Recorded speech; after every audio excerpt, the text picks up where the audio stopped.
बिस्मिल्लाहिर्रहमानिर्रहीम। आज का टॉपिक करंट एजुकेशन सिस्टम के मसाइल और उनका हल। तीन एक साथ में मबनी ये सीरीज है। We going to try and keep it short, very acute session होने from perspective of human psychology, नफ्सियात, किस तरीके से नफ्सियाती तौर पर हम मरीज बना रहे हैं अपने बच्चों को। मेक श्योर यू अंडरस्टैंड, आपके सवाल इसी तरफ डायरेक्टेड हों। किसी और दिन अपना कोई और जो सवाल आपने रखा हुआ है किसी और दिन जरूर पूछिएगा। आज के टॉपिक के मुताबिक ही सवाल कीजिएगा, ठीक है। अभी तो एक जनरल पर्सपेक्टिव में आपको बता दूं कि ये कहानी जो है ना, ये शुरू कैसे हुई और इसके पीछे जो भी मूजिब थे, जो भी डजंट रियली मैटर कि क्यों इजाद हुई थी, मगर ये कुछ 100 साल पहले का वाकया है। रिसर्च करें, आपको पता चलेगा कि इतनी कोई रिसेंट इन्वेंशन है कि दुनिया में जो सबसे नई नई इजादात में से ये एक इजाद ये भी है जिसको हमने समझ लिया कि शायद ये आदम अलैहिस्सलाम से चली आ रही है। ये पूरी की पूरी ट्रेडिशनल टेक्निक ऑफ टीचिंग, ये किसी भी तरीके से ये सच नहीं है। ये एक रिएक्टिव अप्रोच थी।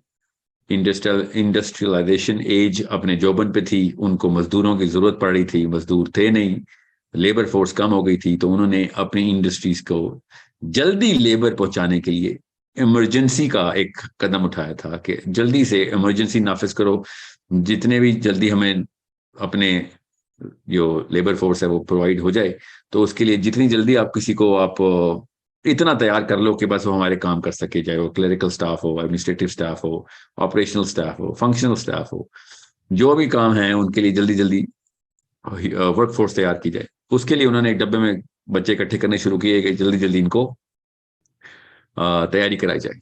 That's how the current education system started, because of एक खास सेक्टर था, एक इंडस्ट्री को जरूरत थी, मजदूर चाहिए थे, मजदूर तैयार करने की मशीन थी। और हमने इसको दीन भी इसमें से गुजारना है, अब इसमें दुनिया भी इसमें से गुजारनी है, अपने तमाम अरमान भी इसी में से पूरे करने हैं, अपना स्टेटस को का एक ढकोसला भी इसी में से पूरा करना है, और एक दूसरे से कंपटीशन भी इसी के थ्रू करना है। इसको चैलेंज करना इसलिए इतना जरूरी है कि जो चीज हमारे लिए बनी नहीं, जिस काम के लिए बनी थी, उस काम के लिए अभी भी कर रही है वो, तो तैयारी अच्छी है उनकी। और आप देख रहे होंगे कि उसका अभी तक फल ये दे रहा है दरख्त, क्योंकि अभी भी स्कूल का बच्चा जितना मर्जी जो मर्जी दिमाग लेके आता है, एंड में वो नौकरी बनाया जा रहा होता है कि उसको जॉब कब करनी है, तो जितनी जल्दी तैयार, जितने नंबर अच्छे आएंगे तो वो इस फील्ड में जाएगा, बुरे आएंगे तो फलां फील्ड में चला जाएगा। और इंसान की जिस्म और रूह दोनों तार तार करके रख देते हैं हम। ये सेशन मेरी कोशिश होगी कि मैं सॉरी उर्दू में ज्यादा करूं, करना मुझे इंग्लिश में चाहिए। कुछ एक साथ इसकी अंग्रेजी में कर देंगे, मगर गौर से समझ लें कि ये क्यों क्यों मैं एक्चुअली मैं चैट पे ना वोट ले लेता हूँ कि ये अंग्रेजी में करें या उर्दू में करें। आप चैट में उर्दू या इंग्लिश लिखते हैं, पहले 100 वोट्स के अंदर एक बंदा एक ही वोट डाले, चलें फिर तो बात ही खत्म हो गई। 100 कहा था आपने, आपने 1000 वोट एकदम इस स्पीड से कैसे लिखते हैं भाई? ये एक ऐसी टेक्नोलॉजी है जो कि दुनिया में शायद सिर्फ पाकिस्तान में। ओके, बस ठीक है ठीक है, मैं समझ आ गया, उर्दू में करते हैं, उर्दू में। ओह माय गॉड, मैं कोशिश करता हूँ कि अंग्रेजी के जितने भी, जिनको उर्दू बिल्कुल समझ नहीं आती, उनको इतनी समझ आ जाए कि मैं क्या कह रहा हूँ। ओके, बहरहाल कहानी क्या है? कहानी ये है कि एक इंसानी जो दिमाग है ना, वो एक खास सिस्टम के ऊपर, एक अल्लाह ताला ने एक निज़ाम बनाया हुआ है जिसके ऊपर ये जिस्म जो है ना परवान चढ़ता है। वो निज़ाम है। 2-3 अलग अलग साइंसेस अपने सब्जेक्ट्स पूरी तरीके से हमें एक्सरे करके बता चुकी हैं कि बायोलॉजी के अंदर कि किस तरीके से दिमाग अपनी नशोनुमा कर रहा होता है, कौन सी स्टेजेस से गुजर रहा होता है। और एंडोक्रिनोलॉजी के अंदर भी हमें पता चल गया कि किस तरीके से हमारी केमिस्ट्री वजूद में आ रही होती है। बेसिक साइंस छोड़ दें अभी कि आप मुसलमान है नहीं, मकसद है कि नहीं, किस जगह पे पैदा हुए, आपकी एथनिसिटी क्या है, सोसाइटी क्या कर रही है, कोई फर्क नहीं पड़ता, अभी बात की बातें। अभी हम खाली इस मशीन को सामने रखते हैं और माइक्रोस्कोप के नीचे लेके आते हैं और देखते हैं कि इस मशीन में क्या हो रहा है। जब हम इस ब्रेन को समझने की कोशिश करते हैं, दिमाग को उसकी डायसेक्शन करते हैं, बच्चे पहले दिन के बच्चे से लेके अगले प्रीनेटल स्टेज से ले लें और उस फंक्शनिंग अडल्ट को ज़हन में रखें कि जो 30-32 साल का है और जी हाँ, मुझे मैं चैट अभी बंद करने लगा हूँ।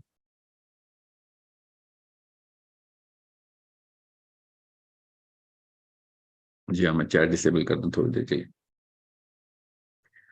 तो ये गौर से समझ लें कि मैं क्यों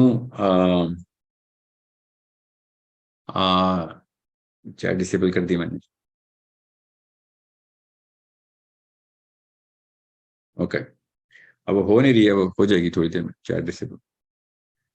इंसानी दिमाग ना अपनी खुद तस्वीर बता रहा है हमें, अपने तमाम तर स्टेजेस हमें दिखा रहा है, और उन स्टेजेस की तफसील में जाए बगैर कि कौन कौन स्टेजेस हैं, वो किसी और सेशन में हम करेंगे, बिकॉज वो बहुत ज़रूरी है आप सबको पता हो। आप आराम से रिसर्च कर सकते हैं, अब इतनी पब्लिकेशन हो चुकी हैं, इतने जर्नल्स पब्लिकली अवेलेबल हैं कि जो मेरे टाइम पे नहीं थे, तो हमें वो फिर खरीदने पड़ते थे, प्रोफेसर्स के पास जाके लिटरली मिन्नतें करनी पड़ती थी कि हमें रिकमेंड कर दें।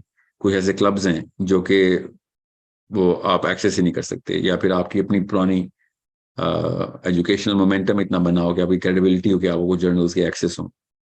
तो वो खैर हम लेते रहे इस तरह।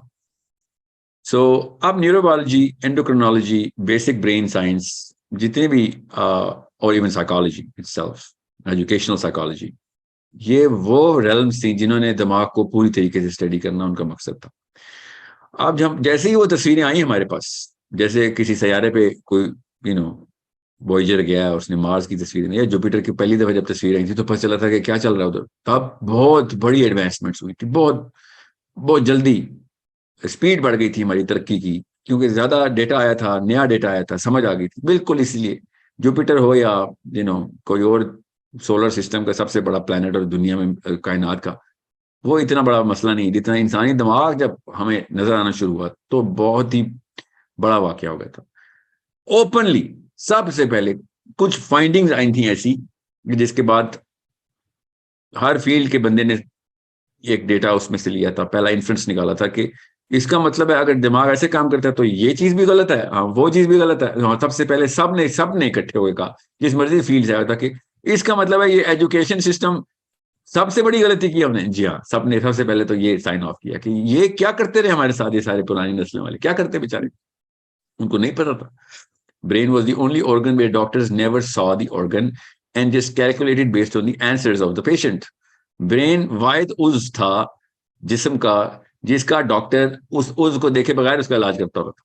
ये तो 83 में, फिर 2013 तो 3 में, फिर 13 में स्पेक्ट इमेजिंग आई, तो तब हमें पता चला कि ब्रेन के साथ हो क्या रहा होता है, कौन कौन सी जगहों के ऊपर किन किन मामलात के साथ हमने ब्रेन डैमेज कर रहे होते। सो एजुकेशन सिस्टम ब्रेन बताएगा कि इसके ऊपर फोकस है ना, और तो कोई जिस्म का उस नहीं, इस पे एजुकेशन सिस्टम फोकस करता है, वो एक अलग बात है। अब आजकल का एजुकेशन सिस्टम जिस्म के बाकी के अज़ा भी टिकर करवा रहा होता है, जो हालात हो गए हमारे, मगर बना ये दिमाग के लिए था। ये एजुकेशन सिस्टम इसकी डेवलपमेंट के लिए बनाया था। किसी एक भी स्कूल के ओनर को ये कॉन्सेप्ट बेसिक्स है, ये हम बच्चे को भी पता होते, इस कॉन्सेप्ट के ऊपर उसने अपना स्कूल नहीं खोला दुनिया में। यहाँ पे नहीं खाली, यहाँ पे तो चलो सारे व्यापार है ना, वो तो आंटी और अंकल के वॉलेट को देख के स्कूल सिस्टम प्लेस करते हैं, यहाँ पे फ्रेंचाइज खोलो, यहाँ पे पैसे देने वाले ज्यादा है, या स्टफ लाइक दैट। ब्रेन जो बच्चे का ब्रेन है, उसकी डेवलपमेंट के लिए ये सिस्टम नेचुरल डिमांड है हमारी, इसके लिए कोई रॉकेट साइंस में जाने की जरूरत नहीं। ओके, सो थोड़ा से समझ लें इस बात को कि आप लोगों ने एजुकेशन सिस्टम को कैसे देख। तो हम मुसलमानों को तो पता होना चाहिए, क्योंकि हम तो पैदा ही मकसद के अंदर होते हैं, लाइफ ही मकसद के अंदर अंडर गुजारते हैं, और लाइफ एक खास डायरेक्शन के अंदर नहीं गुजरी तो हमें डिप्रेशन होती है, हमें तो पता है, क्योंकि कुरान कहीं से आयतें सुना रहा है, हदीस कहीं से रिमाइंडर्स दे रही हैं, औलिया उलमा सब के सब हमें एक बेसिक रिमाइंडर्स हर वक्त दे रहे हो, तो अल्लाह ताला उलमा के दर्जात बुलंद करे, पूरी पूरी उम्रें दे रहे हैं कि भैया मकसद से ना हट जाना। कुरान पाक सेंट्रल बुक है हम सब की, तो हमें तो कभी भी नहीं इस बारे में कंफ्यूजन और डिस्ट्रैक्शन होती है कि बच्चे के साथ हमने करना क्या है। हम कहीं ना कहीं से कोशिश कर रहे होते हैं, आड़ी तिरछी सही कर रहे होते हैं। एजुकेशन सिस्टम हमारे सामने हमारे बच्चे हाईजैक कर रहा होता है, और हमारे छोटे छोटे खुदा निकल आते हैं और वो ओके करते हैं, कमर पे थपकी देते हैं कि ठीक जा रहा है बच्चा, ठीक जा रहा है। क्यों? क्योंकि ये ए ग्रेडर है, और ये फिर ओ लेवल में ए ग्रेड, कितने एज आ गए हैं, ए लेवल में कितने एज आ गए हैं, फिर अब Cambridge, IB, Harvard, Yale, PhD, post doctorate, this thesis, that dissertation, everything. क्यों? क्योंकि एंड इन माइंड माँ बाप के छोटे छोटे खुदा बताते हैं कि डॉलर इकट्ठे करने हैं, अच्छी जॉब होगी तो नाम बड़ा होगा खानदान में। ऐसे माँ बाप के लिए तो परफेक्ट एजुकेशन सिस्टम सपोर्ट करता है। और आपने देखा होगा कि तमाम स्कूल, एटलीस्ट पाकिस्तान के तो इंडिया के, अपने बोर्ड के ऊपर स्कूल का नाम लिखने की बजाय परसेंटेज बताते हैं हमारे ए ग्रेडर्स कितने हैं, कितने बच्चों ने ए ग्रेड लिया है। मतलब जब गिरना हो ना किसी ने, तो मुंह के बल गिरना हो, तो ये मिसाल होती है कि किसी स्कूल के बाहर जाए, और मैं बिला तफरीक तमाम स्कूलों की बात कर रहा हूं, एक्सेप्शन भी नहीं मिलती ना हमें तो। और जो करोड़ में से एक एक्सेप्शन मिलती है, वो अपने चार चांद ना लगाएं, अपनी सीवी ना चमकाएं, because they should have been way more vocal about why the education system is wrong, even though I know they don't even exist. But even if they did exist, where is the voice? Where is the training that we all needed when we were, choosing uh, the next 10 years of my child? अगले 10 साल क्या करोगे तुम? अब मैं उन social issues की तरफ अभी नहीं जाऊंगा, क्योंकि मेरा सब्जेक्ट इस वक्त साइकोलॉजी है। मैं सोशियोलॉजी की तरफ नहीं जा रहा। सोशल इश्यूज, अगर किसी जगह पे बीमारी का गढ़ क्रिएट करना हो ना, वो जोहर जहां पे असली वायरस पलने हैं, तो वो इस एजुकेशन सिस्टम के साथ ब्लड टाइप मैच करता है। बिकॉज हर तरीके से वो वाली चीजें, एक टीचर को भी वो बीमारी लगी हुई होती है, और वो वही वाले बीमारियों को, वही वाले वायरसेस जो सोशल वायरसेस हैं, वो उधर हार्बर कर रहा होता है, और वहां पे सब लोग आ रहे होते हैं और अपने अपने बीमारियां प्रैक्टिस कर रहे होते हैं, और उनको रिकग्निशन मिल रही होती है। ये एक ऐसी बहस है जिसके ऊपर 10 सेशन भी करूं तो कम है, किसी और दिन करेंगे। इस वक्त मैं नफ्सियात को पिवट बना के पूरा का पूरा सेशन उसके अराउंड करने की कोशिश कर रहा हूँ कि human psychology, human chemistry, bio जो आपकी बायोलॉजी है, वो क्या आवाज लगा रही है, गौर से समझ ले। पहली किस्त तो साइंस समझानी जरूरी है, क्योंकि हर जगह पे ना एक वकील निकल ही आता है। मैं जब भी कोई वीडियो साइंस की भी नाम भी करता हूँ, एक वकील नीचे से आता है कि अच्छा आप तू बताएगा हमें, हमारे बुजुर्ग सारे गलत थे। कोई तो बताएगा ना। मैं अपने किसी अंकल से कह दूंगा, वो बता देगा, ताकि आपका ईगो ट्रिगर ना हो। मेरे पास भी बुजुर्गान है, उनसे कहूंगा ये वाली बात कर दे। अभी वो नहीं अवेलेबल, उनको पहले समझाना पड़ेगा ना, फिर वो समझ जाएंगे तो मैं आ जाऊंगा। आप तो समझ लें, या जिनको समझ आ रही है उनके बीच में क्यों खड़े हो रहे हो आके। साइंस समझ लें। हमारी जो केमिस्ट्री है ना, अल्लाह ताला ने ब्रेन के अंदर जो सिस्टम बनाया हुआ है, वो सिस्टम पानी पे चलता है। पानी और बिजली, लिटरली पानी और बिजली पे चलता है। हमारे ब्रेन का सिस्टम पानी और बिजली पे चलता है। दिस इज लिटरली एक जो पानी, जो तरबेला डैम और मंगला डैम है ना, उधर से पानी और बिजली प्रोड्यूस होती है। ये एग्जैक्ट वही सिस्टम है हमारा। इस पानी की, क्योंकि कंपोजिशन अलग अलग तरीके का फार्मूला होता है हर हार्मोन का, इसको हार्मोन बोलते हैं, तो वो सारे के सारे हार्मोन्स अपनी अपनी एक खास कैपेबिलिटी रखते हैं, और वो ब्रेन के एक न्यूरॉन के अंदर से ट्रांसफर हो रहे होते हैं, और वो डिटरमिन करता है, वो हार्मोन डिटरमिन करता है कि आपकी इमोशनल बिहेवियर कैसा होगा दुनिया में। ये है हार्डवेयर। अब मैं इसको हार्डवेयर बोलूंगा तो आपके जहन से पानी जो है ना, उसका कॉन्सेप्ट निकल जाएगा। हालांकि ये सारा का सारा वेटवेयर है, दिस इज वाटर। जो हार्डवेयर असल में है ना, वो हमारे न्यूरॉन्स हैं। न्यूरॉन्स के को अभी मैं न्यूरॉन ही बोलूंगा, क्योंकि अगर मैंने न्यूरोबायोलॉजी की टर्मिनोलॉजी यूज की तो आदि तो आवाम कहेगी कि पता नहीं कौन सी साइंस खोल दी। बेसिक न्यूरॉन, न्यूरॉन क्या है? वो एक धागा जिसके थ्रू सारा का सारा ब्रेन अल्लाह ताला ने सी के रखा हुआ है। ठीक है, the smallest part of the brain is called the neuron, right? अभी अभी के लिए। सो न्यूरॉन्स की जितने ज्यादा होते हैं, उतना ही ज्यादा जहीन होता है बच्चा। बस आसान करके बता दिया। असल में मुझे पता है मैं जरा ओवर सिंप्लीफाई कर रहा हूं, मगर अभी के लिए इतना काफी है। मैं अभी सिर्फ साइंस बताऊंगा इस सेशन में। जब एक बच्चे के न्यूरॉन्स हार्डवेयर डेवलपमेंट के अंदर कोई रुकावट आ रही होगी, तो ब्रेन की डेवलपमेंट के अल्लाह निज़ाम ही ऐसा रखा हुआ है कि अगर एक खास हिस्सा ब्रेन का इस्तेमाल ही नहीं होगा, तो एनर्जी बाकी की जगहों के ऊपर इस्तेमाल हो रही होगी, तो वो वाला हिस्सा खत्म होना शुरू हो जाएगा। ये basic brain anatomy, basic functions of the hardware of the brain है। और जो चीजें ज्यादा डेवलप हो रही होंगी वो सारा का सारा ब्रेन उधर एनर्जी फोकस करेगा अपनी, जहां पे एक्टिविटी ज्यादा हो रही होगी। ओके, और आहिस्ता आहिस्ता करते करते 1 2 3 सालों के अंदर ब्रेन के वो वाले न्यूरॉन्स बिल्कुल ही ये समझ ले मर जाएंगे। ठीक है, अब ये तब है जब वो न्यूरॉन बने हुए हों। तो अब एक बच्चा छोटा 3 4 साल का अगर डाल देंगे आप स्कूल में, 3 4 साल का बच्चा स्कूल में डाल दिया आपने, तो उसके तो ब्रेन अभी बन रहा था, तो उसके ब्रेन में वो न्यूरॉन बनेंगे ही नहीं। जिसके बने हुए हैं वो मर जाएंगे, और इसके बने नहीं हुए और वो वाले ब्रेन के हिस्से को ना ट्रिगर कराया गया तो वहां पे न्यूरॉन बनेंगे ही नहीं। ठीक है, सिंपल, क्योंकि अभी तो वो दिमाग बन रहा है उसका। अभी जो latest neurobiological biological accredited journals बोल रहे हैं वो ये कि 28वें साल तक प्री फ्रंटल फ्रंटल कोर्टेक्स बन रहा होता है, ये वाला हिस्सा बन रहा होता है। अल्लाह ताला ने कहा कि मैं 12वें साल में बना देता हूँ, 13वें साल में इसकी इतनी अमाउंट बन जाती है। साइंस भी कह रही है कि हाँ आप डिसीजन मेकिंग, डिसीजन सारे यहाँ से लेते हैं। ओके, जो एनालिसिस का हिस्सा है ना, एनालिसिस का, वो ये तो प्री फ्रंटल कोर्टेक्स बोलते हैं, एनालाइज करता है।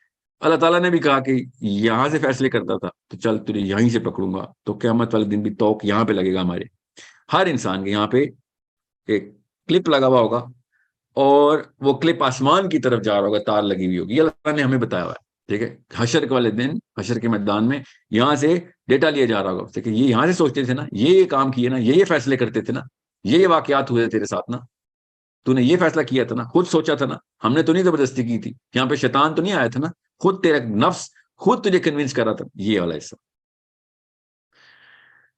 अल्लाह ताला ने जब ये दिमाग का हिस्सा बनाया तो उसकी एज अल्लाह ने रखी 12वां साल। 11वें साल के अंदर कुछ लोगों का एक्सेप्शनल केसेस होते हैं, 9वें 10वें साल में भी डेवलप हो जाता है, बहुत एक्सेप्शनल केसेस है। ठीक है, उसके ऊपर भी स्टडी है, किसी और दिन बताएंगे। एक्सेप्शन की बात ही नहीं कर रहा हूँ मैं, जनरल आप सबके बच्चों में बहुत 10,000 में से एक ऐसा है जिसकी 9वें 10वें साल में प्री फ्रंटल कोर्टेक्स डेवलपमेंट शुरू हो जाएगी। जो ज्यादातर बच्चे हैं उनकी 11वें साल के बाद ही शुरू होगी। जैसे ही 11वें साल में प्री फ्रंटल कोर्टेक्स बनता है, आपके दो मेजर हॉर्मोन्स अपनी जगह पकड़ लेते हैं, क्योंकि उनका उनका काम आप शुरू हो जाता है। और जैसे ही वो हॉर्मोन्स ट्रिगर होते हैं, ऑल ऑफ अ सडन आपके जिस्म के अंदर बाकी की सारी उस हार्मोन की बेसिक एक्टिविटी स्टार्ट हो जाती है। सो हम चूंकि ब्रेन देख नहीं सकते, बाकी का जिस्म हमें नजर आ रहा होता है, तो हम उसको कहते हैं दी एज ऑफ पुबर्टी। असल में यहाँ पे वाकया हो रहा है, मगर चूंकि नजर नहीं आ रहा तो हम उसके ऊपर काम नहीं कर रहे। असल में यहाँ पे वाकया सेटिस्फैक्ट्री लेवल पे नहीं होता, और वो बच्चा फिर यहाँ के उससे डिसीजन सही नहीं कर सकता, या बहुत ही अच्छे ले रहा होता है मगर बाकी के मामला उसके खराब हो रहे हैं, जो भी सिचुएशन में होता है। या ये ठीक है और बाकी के हालात खराब है, या बाकी के हालात ठीक है और ये खराब है, मतलब इन अ जनरल इक्वेशन, तो वो फिर रिएक्टिव हो जाता है।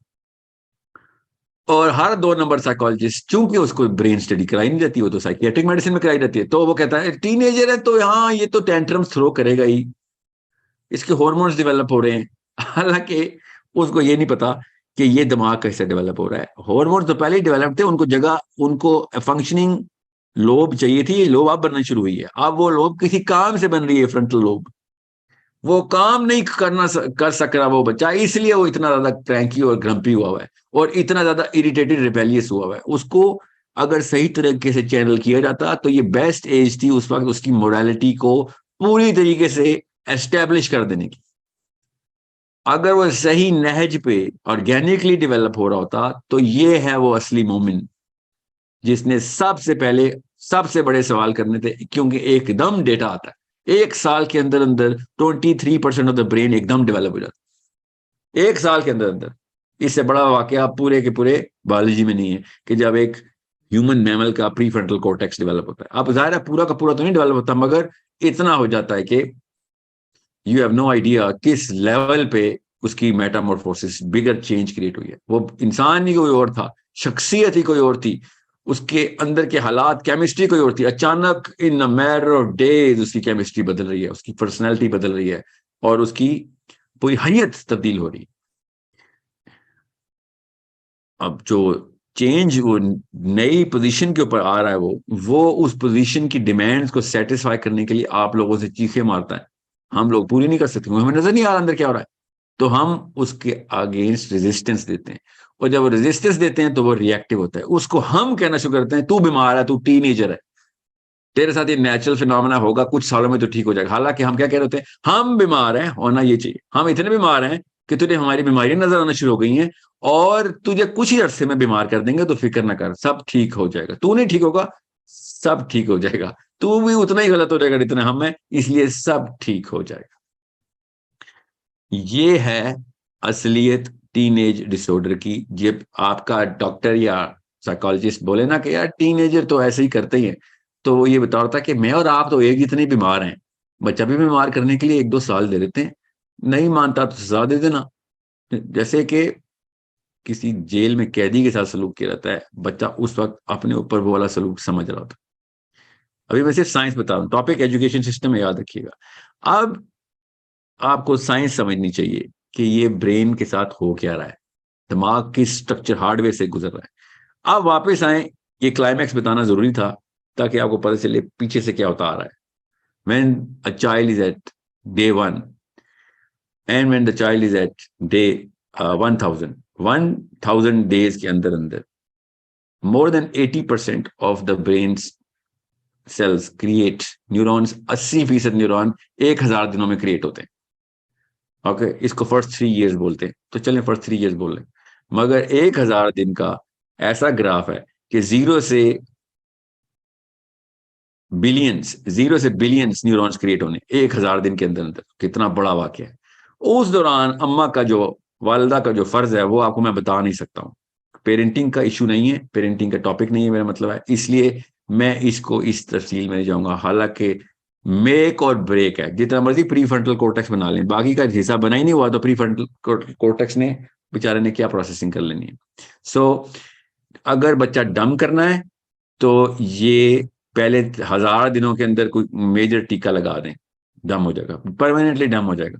और अगर बच्चा इंटेलिजेंट करना है और उसका IQ 30 to 40 इंडेक्स पॉइंट्स के अंदर डिफरेंस में लेके आना है अपने और अपने हम असरों के, तो ये पहले 1000 दिन और 9वें साल से लेके 12वें और 13वें साल के बीच के ये 1000 दिन, 10, 11, 12, ये 1000 दिन और पहले 1000 दिन, ये 2000 डेज की वो जोन्स हैं कि आपका बच्चा या जीनियस हो जाएगा या परमानेंटली डम हो जाएगा।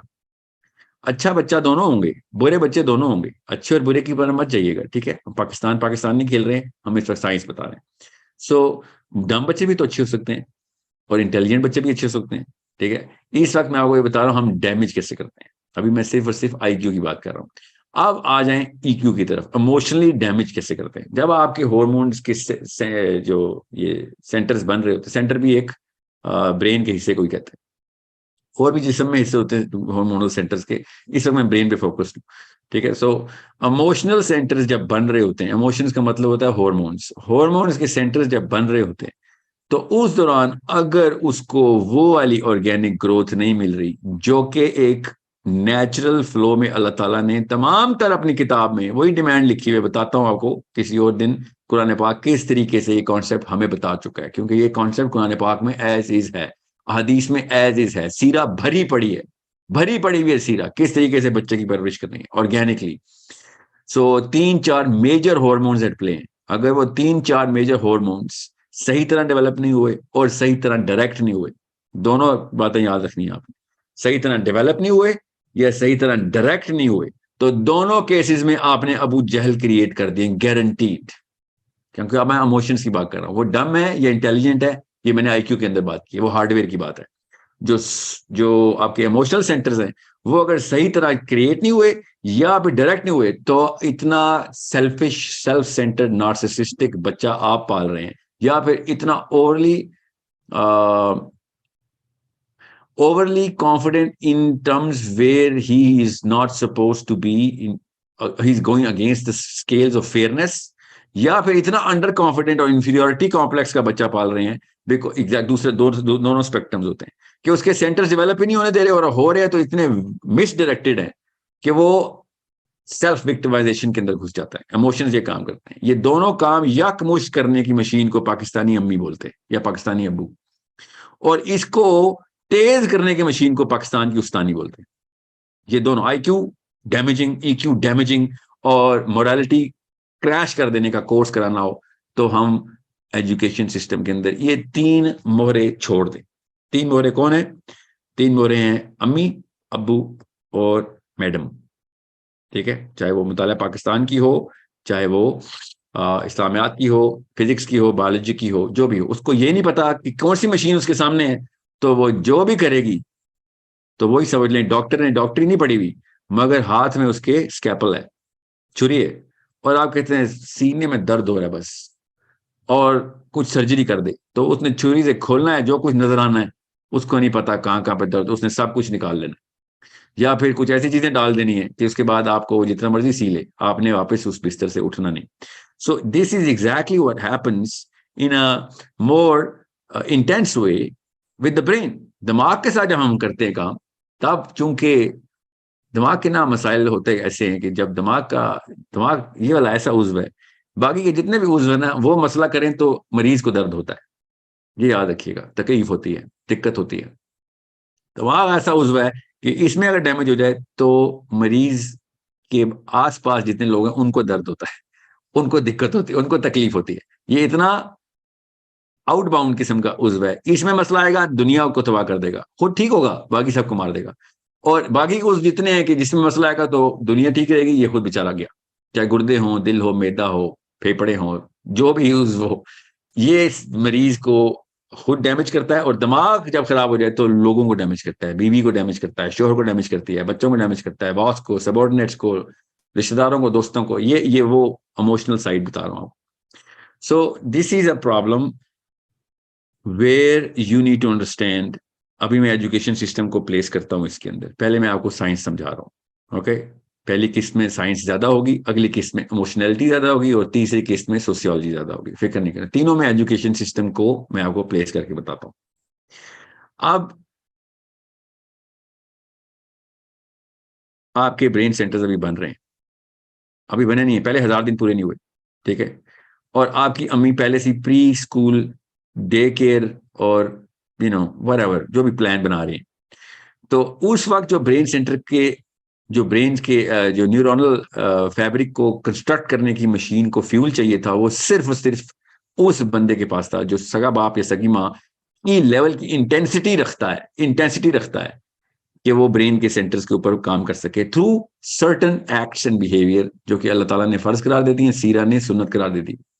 वो अगर नहीं पूरे हो रहे तो आपके न्यूरॉन्स डेवलप ही नहीं हो रहे। सिंपल, आप साइंस के थ्रू बता रहा हूं आपको, मैं तो मुसलमान हूं इसलिए मैं आपको बता रहा हूं, अल्लाह और उसके रसूल ने पहले ही बता दिया था। मगर चले आप मुसलमान नहीं है, ये आप समझते हैं यार मौलवी वाली बात ना कर, तो चले गूगल करें, शाबाश, देखे न्यूरॉन्स डेवलप कैसे होते हैं बच्चे के, आपको पता चलेगा न्यूरोनल डेवलपमेंट फैक्ट्री में 3 मेजर हॉर्मोन्स का काम है, ओके। और तीनों के तीनों major hormones, parasympathetic nervous system के थ्रू अपनी ऑप्टिमम फंक्शनैलिटी में आते हैं। और अगर वो nervous system sympathetic nervous system है, जो कि मतलब है कि ऐसा है जिसमें इनसिंसियरिटी का, केयर फ्री का, लैक ऑफ अटेंशन का, लैक ऑफ फिजिकल अफेक्शन का 100% उस मॉडल के ऊपर, जिस मॉडल में बच्चा खुद जिस्म, बाकी का जिस्म कह रहा है कि मुझे पालो, उसकी बजाय अम्मा कह रही नहीं मैं तुझे पालूंगी, मुझे मेरा जो जिस्म कह रहा है मैं उस पर तुझे ढालूंगी, तो फिर आप उस नर्वस सिस्टम को ही नहीं आपने ट्रिगर किया जिस नर्वस सिस्टम में उसकी ग्रोथ होनी थी। So you need to understand, जैसे ही बच्चा पहले 1000 दिन का आप स्कूल में डालते ना, मैंने फिर कहा पेरेंटिंग के ऊपर मैं फोकस नहीं कर रहा हूँ कि 60 आवर्स का पेरेंटिंग की ऐप के अंदर वीडियोस हैं, उसमें ये तफसील है। आई थिंक 4 आवर्स का सेशन है खाली पहले 1000 दिन के ऊपर, 4 आवर्स की टोटल डेप्थ है, स्लाइड चल रही है। वो अब जब ऐप आएगी इंशाल्लाह उसमें चलिए, या फिर हम एक और यूट्यूब चैनल ने मुझे अभी कॉन्ट्रैक्ट किया है कि आप पेरेंटिंग का टोटल चैनल हमारे साथ खोल लें, तो अगर वो साइन अप हो गया इंशाल्लाह भी उसमें आ जाएगा। अभी आपको हमने एजुकेशन सिस्टम के ऊपर फोकस करवाना है, okay. So where are we are when a child is going to go through daycare or pre-nursery, pre-daycare, post-daycare, pre-nursery, nursery, before the age of 5 or before the age of 6, before the age of 4, बच्चा अगर घर के environment की बजाय उन लोगों में जा रहा है कि जिनके थ्रू उसको ये सेंस आ रही है कि these people are not going to be catering to my emotional demands and needs, तो वो कोपिंग मैकेनिज्म में चल जाता है कि ठीक है फिर मैं कोप करता हूँ, ठीक है आप सारे के सारे वो बंदे जो मेरे घर के नहीं है, तो मैं ये जैसे ये बिहेव करें मैं सब वो बिहेव करना शुरू कर देता हूँ। जैसे ही आपको उस एज में ये साइकोलॉजी मिलना शुरू हो जाए, जो डे केयर में मिलती है, जो कि प्री स्कूल में मिलती है, तो आपका ब्रेन नेचुरली इस पूरे के पूरे साइकिल को परफेक्ट कर लेता है। आप फिर सारी उम्र इसी साइकोलॉजी के अंदर रहते हैं कि जो कुछ चल रहा है बस वही चलते रहना है, और जो भी अथॉरिटी फिगर आपके ऊपर आएगा उस वक्त आपने उसको वही वाला मनसब देना होता है कि जो असल में आपके अम्मा अब्बा का मनसब था। और एक्चुअली में यहाँ पे मनसब प्रैक्टिस करने के लिए अल्लाह ने मना किया हुआ है, मगर मैं चूंकि प्रैक्टिस कर रहे हैं हम सारे घर में, इसलिए बता रहा हूँ। So mother gets replaced by any authority figure. वो अमूमी तौर पर डे केयर की टीचर नहीं होती, डे केयर की वो केयर टेकर्स होती हैं, जो भी नर्सिस होती हैं वहां पे। सो होता क्या है कि असल में यहाँ पे वो जो मनसबदारी है ना, वो अल्लाह ताला ने मना की हुई थी। यहाँ पे सिर्फ अफेक्शन एंड अटेंशन देनी थी। ये नर्सिंग की एज है बच्चे की, यहाँ पे हायरार्की देनी ही नहीं थी। जैसे ही आप अदर देन सिबलिंग्स उसको डेली एक्सपोजर देना शुरू कर देंगे तो हायरार्की में एंटर हो जाएगा। और अगर आपका ब्रेन उस वक्त हायरार्की में एंटर हो गया कि जिस एज में ब्रेन अभी बना ही नहीं हुआ, तो फिर आप वो हायरार्की कभी भी नहीं टूटनी। एक्चुअली वो तो छोटा मसला है कि हायरार्की ना टूटे, वो हायरार्की की बेस के ऊपर जो हायरार्की है उसी के कंपार्टमेंट्स, जो demand of top of the hierarchy है वही डिमांड पूरी करने के लिए ब्रेन के जो कंपार्टमेंट्स चाहिए वही पूरा कर रहे होंगे। That's it. In other words, you are doing the exact opposite of what the brain actually required. Brain के सारे लोब्स यकमुश्त डेवलप करने जरूरी थे। अब मसला यह है कि उस एज में तो लोब्स ही नहीं बन रही, अभी तो आपका बेसल गैंग्लिया प्रोड्यूस है, उसके ऊपर आउटर रिंग बहुत ही क्रूड फॉर्म में थोड़ा थोड़ा करके न्यूरॉन्स बना रही है। उस दौरान उसको माँ और बाप की सेल्फलेसनेस, टोटल अटेंशन, बिल्कुल बादशाह सलामत की तरह की ट्रीटमेंट चाहिए थी। लिटरली बादशाह की जिस तरीके से कनीज होती है वो भी कम सर्विस देती है, जिस तरीके से माँ अपने बच्चे को सर्विस देती है, बाप अपने बच्चे को सर्विस देता है। फिजिकली अफेक्शनेट, हर वक्त सीने से लगा के रखना, जब भी उसको कोई मसला उसी वक्त भाग के उस वक्त पहुंच जाना। This is the first 3 years that human brain, ये कोई नखरा नहीं है इंसानी बच्चे का, ये उसकी जरूरत है। इसके पीछे बहुत बड़ी साइंस है जो कुरान पाक से साबित है। हमारा जो इकोसिस्टम का सीडीपी है ना, सबसे पहले हमने बायोलॉजी कॉन्सेप्ट डेवलपमेंट प्रोग्राम, तो बायोलॉजी के अंदर जो हमने सीडीपी रन किया था, तो वो आपने उसकी, अल्लाह करे मैं वीडियो रिलीज कर सकूं आपके सामने, उनकी मीटिंग्स। इंसान वाहिद जानवर एनिमल किंगडम के अंदर आया है, इंसान एक वाहिद मखलूक है जो जानवरों के फाइलम में से जो भी मैमल्स हैं, तो मैं इंसान को जानवर नहीं कहना चाह रहा हूं क्योंकि इंसान जानवर नहीं है। बहरहाल इन इन बायोलॉजी तो हमारी मेक वही है जो कि बाकी के एनिमल्स की है कि हम भी मैमल्स हैं, हम भी खाना खाते हैं, हमारा भी वही ऑर्गेनिक ग्रोथ होती है, हम ऐसे करके नहीं दुनिया में आ जाते हैं, हम प्रॉपर एक प्रोसेस से एडल्ट बनते हैं। सो इंसान में वाहिद मखलूक है मैमल्स के अंदर जो कि प्री मेच्योर बर्थ लेता है। यहां से आपको समझ आएगा एजुकेशन सिस्टम को मैंने कैसे कनेक्ट करना है। दुनिया का कोई भी मैमल इतना कम अरसा अपनी माँ के पेट में नहीं रहता। दुनिया में कोई भी जानवर दुनिया में आता है तो आते ही अपने पैरों पे खड़ा हो जाता है और चलना शुरू कर देता है। देख लें आप, सिवाय इंसान के बाकी के सारों का, इसको एक खास पीरियड बोलते हैं बायोलॉजी में, वो पीरियड इतना थोड़ा है इंसान का कि जिसमें इंसान की डेवलपमेंट नहीं हुई होती। नेचुरल रिक्वायरमेंट में 2.5 साल, बायोलॉजी की रिक्वायरमेंट में 2.5 साल माँ के पेट में रहना चाहिए था बच्चा, मगर 9 महीने के बाद इंसानी बच्चा दुनिया में आता है और वो कहता है कि आप ये 2.5 साल पूरे करके दो। और साल, सवा साल, इस तरह की जेस्टेशन पीरियड्स बाकी के मैमल्स के अंदर हम देखते हैं, और निकलता है और कहता है कि खाना दो बस, बाकी जो आप खा रहे हैं हम भी वही खाएंगे। गाय का बच्चा भी कहता है अम्मी जो आप खा रहे हैं हम भी खा लेते हैं। इंसानी बच्चा ऐसे नहीं कहता। घोड़े का बच्चा ही कहता है किधर जाना है चलो पीछे पीछे, मैं आप आगे के चले मैं पीछे पीछे चलता हूँ। देखे था बाकी के मैमल्स। और इंसान क्या करता है कि मुझे तो यही नहीं पता तुम लोग कौन हो, मैं किधर आ गया हूँ। खाने का मतलब क्या होता है, चलने का मतलब क्या होता है, ये he is an alien in this planet because we are all behaving in a totally different way and this child doesn't even know what behaviour is. गौर से समझें, ये वो 1000 दिन थे जो कि आपने पूरे करने थे, और आपने उन 1000 दिनों में से 600 दिन काम वाली को दे दिए, 200 दिन डे केयर की टीचर को दे दिए, बाकी के 85 दिन साल के क्लास टीचर को दे दिए। ये वो 1000 दिन है जो कि आपके दुनिया में सारे के सारे मैमल्स माँ के अंडर पलते हैं, और हमारे बच्चे यू नो टीचर और डे केयर और बीकन हाउस सिटी स्कूल की अम्मियों के अंडर पलते हैं। So you need to understand how big of a problem that that this whole science is against. अभी मैं एजुकेशन सिस्टम में एंटर करने के लिए day care, grade 1, kindergarten, pre school, pre nursery, ये सब अम्मियों से बात कर रहा हूं कि खुदा का वास्ता है उसके हार्डवेयर के साथ डैमेज करना बंद कर दें। आपने सॉफ्टवेयर पे डैमेज करना है, कहीं पे काबिल कबूल नहीं है, मगर वो छोटा नुकसान है कंपेयर एक बंदे के हार्डवेयर ही नहीं डेवलप होने दिया आपने, और फिर आप उसको डंडे के जोर से कहते हैं सबक नहीं याद होता इससे, इसको ये कॉन्सेप्ट, इसकी मैथ्स बड़ी कमजोर है, इसकी बायोलॉजी बड़ी कमजोर है, ये मेरा बच्चा क्यों इधर उधर मारा मारा फिरता है, इसको कुछ समझ नहीं आती। वो हर काम करेगा सिवाय ब्रेन के, जिस्म के हर उस उज़्व को इस्तेमाल करेगा सिवाय ब्रेन के, क्योंकि उसके अलावा उसने अपनी सेल्फ एस्टीम सेटिस्फाई करनी है।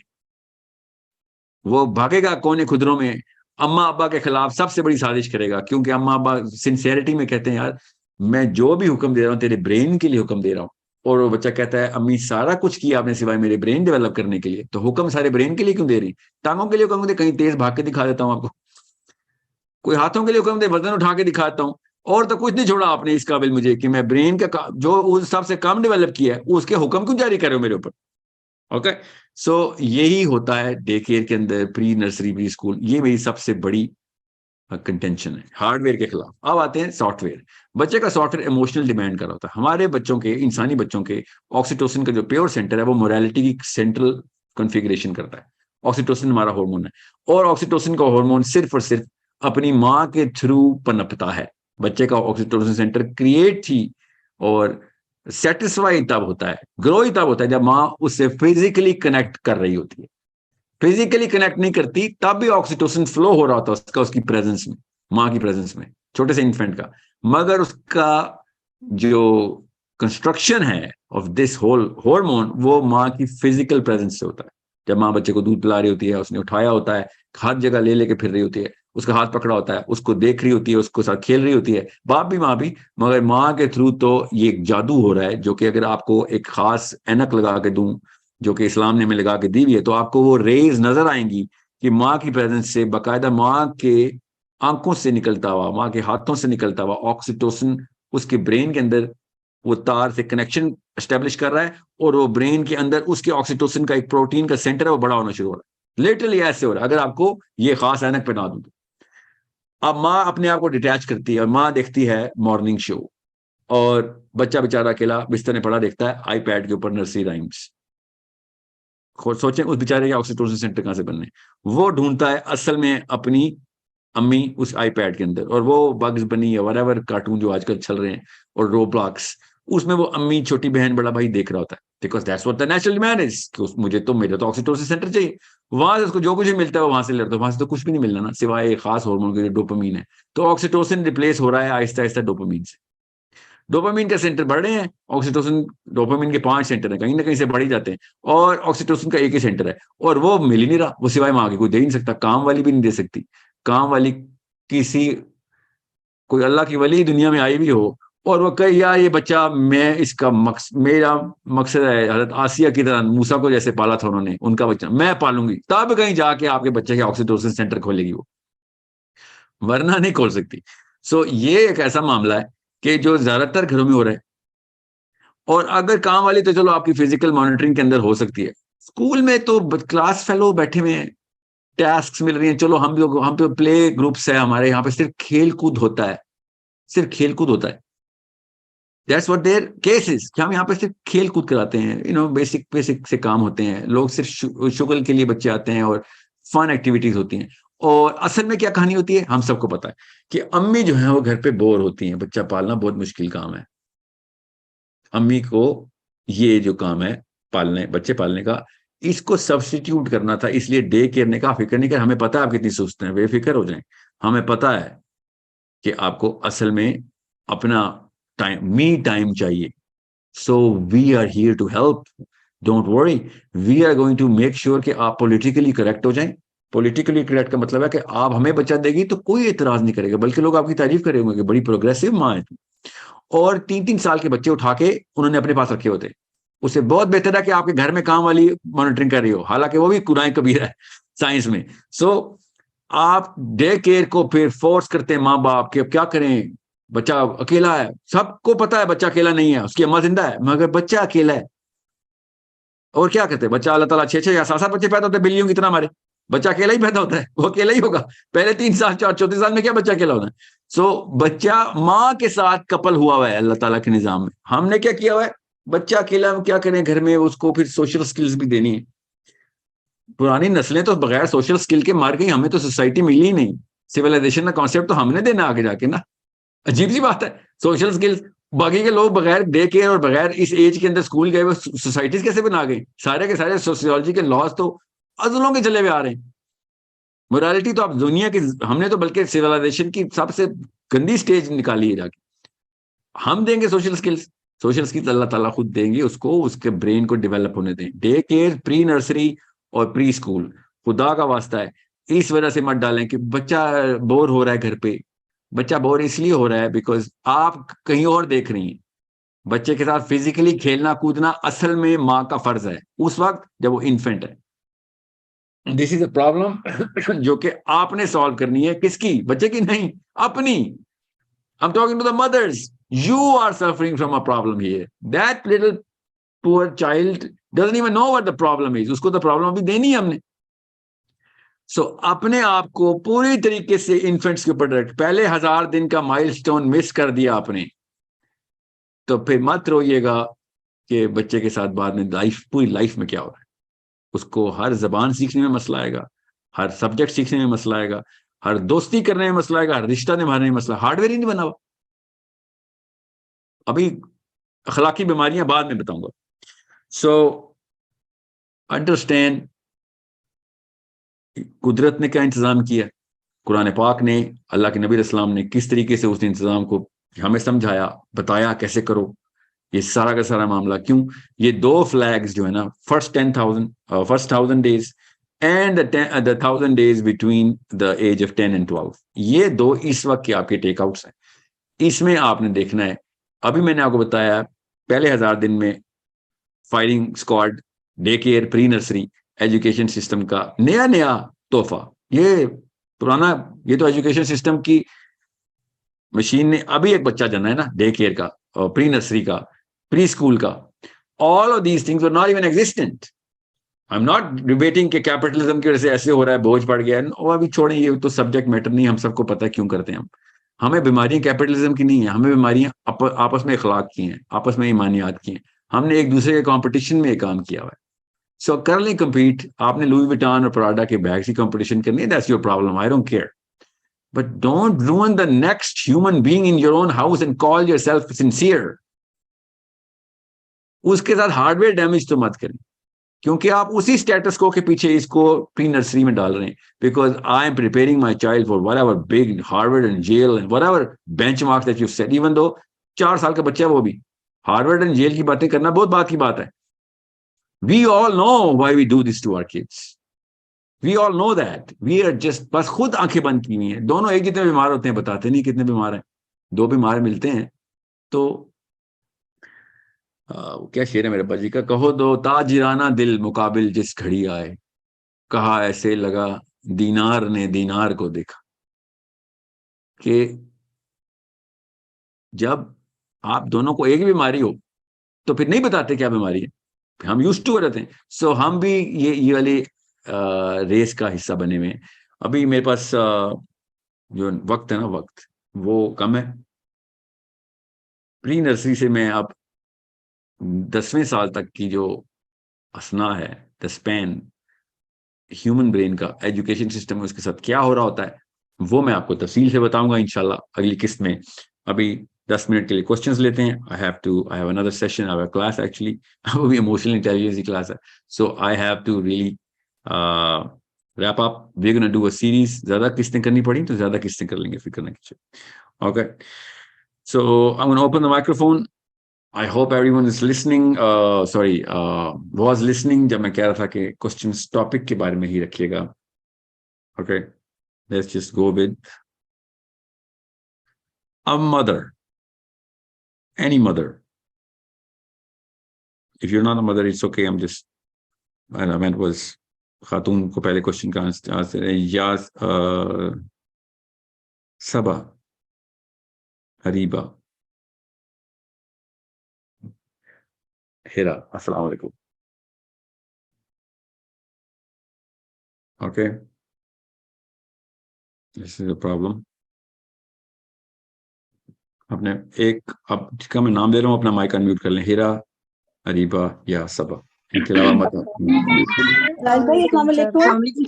अस्सलाम वालेकुम सर. राहिल भाई अस्सलाम वालेकुम. मैं भी मदर हूँ. 17 ईयर्स ओल्ड का मेरा बेटा है.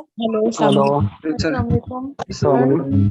Actually, अगर क्वेश्चन एक वो कंस्ट्रेंट करो. मेरी बात सुनो सर प्लीज.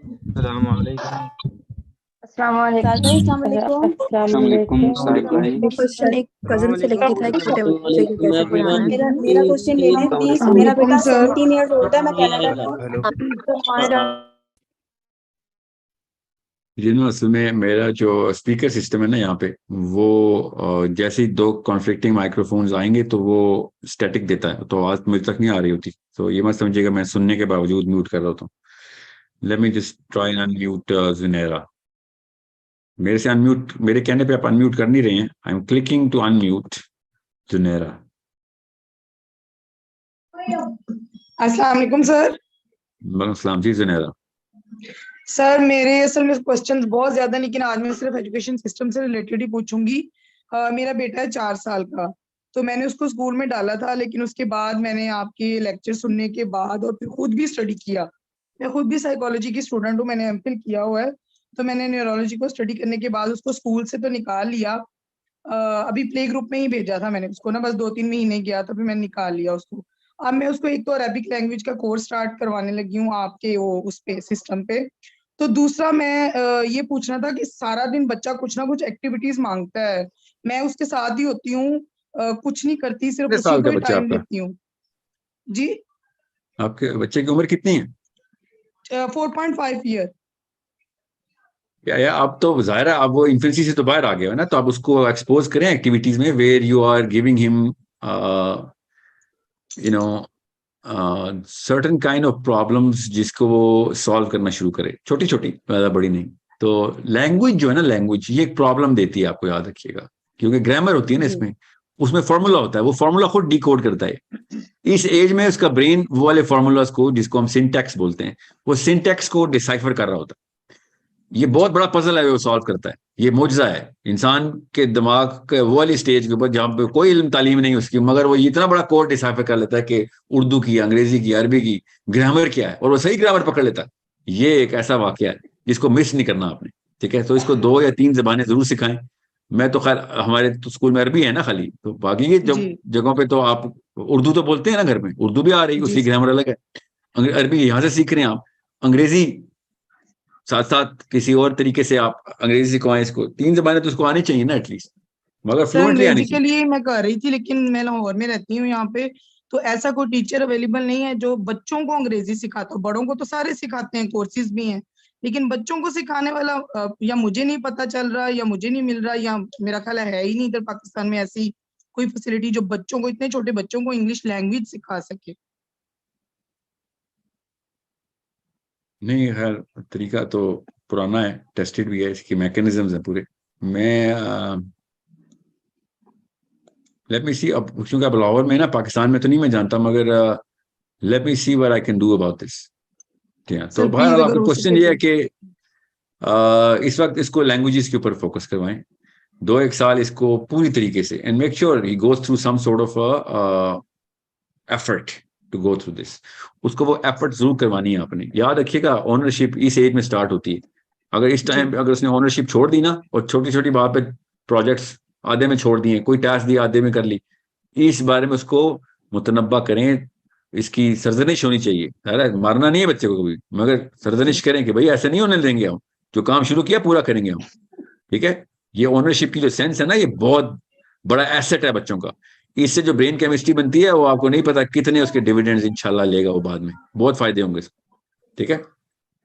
तो सर फिर So- मैंने एक बात और पूछनी थी कि अब इतना छोटा बच्चा, मैं उसको मोबाइल पे ही करवाऊंगी ये अरेबिक लैंग्वेज का, तो वो इतनी देर, जितना भी आपका वो टाइमिंग है उसकी कोर्स की, तो वो इतनी देर के लिए बैठ जाएगा मोबाइल पे? क्योंकि मैं उसको मोबाइल नहीं देती अभी, बिल्कुल नहीं भी तो वो आप नहीं यूज करता। नहीं, मोबाइल पे हो या लैपटॉप पे हो, आपने वो आधे घंटे की क्लास और जो उसके अंदर एक्टिविटी बनाई जाती है ना, वो एक्टिविटी तो घर के अंदर करनी होती है ना उसने, क्लास खाली आधे जी घंटे में उसने अटेंड करनी है, बाकी तो जी उसको नहीं इतना सर, एक मसला मेरी मोबाइल का बेटी नहीं होता, 11 साल मसला की, उसका मोबाइल पे जो क्वेश्चन है एक्टिविटी प्लीज। होती है ना उसका होता है। मोबाइल में जी एक नुकसान है, आंखों के ऊपर स्ट्रेस आती है, वरना मोबाइल में जो वीडियो गेम्स और ये इस एज में डाल देंगे ये मसला करेंगे, ठीक है। सो वो कंट्रोल करें। मोबाइल इटसेल्फ तो कुछ भी नहीं करता, मोबाइल के साथ अगर कोई ऐसी एक्टिविटी की जाए जिससे ब्रेन इन्वॉल्व हो रहा हो तब देखना पड़ता है कि क्या एक्टिविटी है, ठीक है। I hope you got the bigger part of your question answered. जी let's go to a boy, Salman, अस्सलाम वालेकुम। सलमान, अस्सलाम वालेकुम। हेलो, अस्सलाम वालेकुम। वालेकुम सलाम व रहमतुल्लाह। जी sir, I have been trying to talk to you since so long, शुक्र अल्हम्दुलिल्लाह मुझे बात हो रही है। अच्छा sir, regarding the education system, मैंने आपके इकोसिस्टम में एप्लीकेशन दी हुई है। I am trying to be a teacher for you. Political science और मैथ्स का मैंने ऑप्ट किया हुआ है, लेकिन अभी तक उसका रिस्पॉन्स नहीं आया, तो एक तो ये है। And secondly, I have been thinking to create an education system, लेकिन when I got to know कि आपका ecosystem इसी चीज़ पर काम कर रहा है, so I wanted to become a part of this. तो इसके बारे में मैं आप क्या कह सकते हैं मुझे? रमजान के अंदर हमने एक वर्कशॉप रखी हुई है तमाम टीचर्स के साथ। रमजान के अंदर थोड़ा सा क्योंकि टाइमिंग आगे पीछे हो रहती है तमाम चीज़ों की, तो रमजान के बाद अब एक्सपेक्ट करें कि आपकी एक असेसमेंट सेंटर होगा, उसके थ्रू आपको जो है ना वो रिक्रूट किया जाएगा एज टीचर। बिकॉज हमें अरबी में ये मसला आया, अरबी सिखाते हुए कि अरबी ज़ाहिर है मदरसे से ज़्यादातर लोग पढ़े हैं, लोकल अरब्स हैं, इंटरनेशनल टीचर्स हैं, तो वो लोकल अरब्स जहाँ वहाँ के जो लोकल हैं, यहाँ के जो अरबी दान हैं नफीस तरीन लोग हैं, मगर they never shared the vision of whatever source code was, क्योंकि they applied for a job, they didn't know anything that we were trying to achieve। और स्टूडेंट्स जितने भी थे ना इकोसिस्टम में ज्यादातर वो एक खास विजन के साथ आए हुए। तो हुआ ये कि स्टूडेंट्स ने आके सबसे पहले कंप्लेन की कि सर हम अरबी इसलिए सीख रहे हैं क्योंकि हमें वो मकसद पूरा करना है जिसकी वजह से अरबी आपने हमें कन्विंस किया है, एंड वी एग्री। मगर टीचर उस विजन पे नहीं है कि जिस विजन पे हम आए हुए थे। And I keep on telling everyone who is going through problems in ecosystem in terms of कि टीचर वो वाला विजन मकसद, टीचर खाली जॉब कर रहे थे, खैर है उसको जॉब करने दें, वो जॉब कर रहा है। ग़ज़वा बदर पे नबी अस्सलाम ने क्या कहा था? कुफार से कहा था कि इनको लिखना पढ़ना सिखाओ, ये तुम्हारा रैंसम है, ठीक है। अरबी इज अ स्किल, उस स्किल को आपने अपने मकसद के लिए एज एन एसेट यूज करना है। मैं अपने तमाम स्टूडेंट्स को बता रहा हूँ जो इकोसिस्टम में है कि टीचर से विजन एक्सपेक्ट न करें, उससे कॉम्पिटेंस एक्सपेक्ट करें। वहां पे मसला आता है हमें बताएं, ठीक करते हैं। मगर अगर आपको ये मसला आ रहा है कि टीचर तो वो इस्लाम का या वर्ल्ड व्यू से कोई और है, हम किसी और से हैं, तो आप उसको सिखाएंगे वर्ल्ड व्यू बाद में, फिक्र ना करेंगे। इस वक्त सिर्फ स्किल लें आप।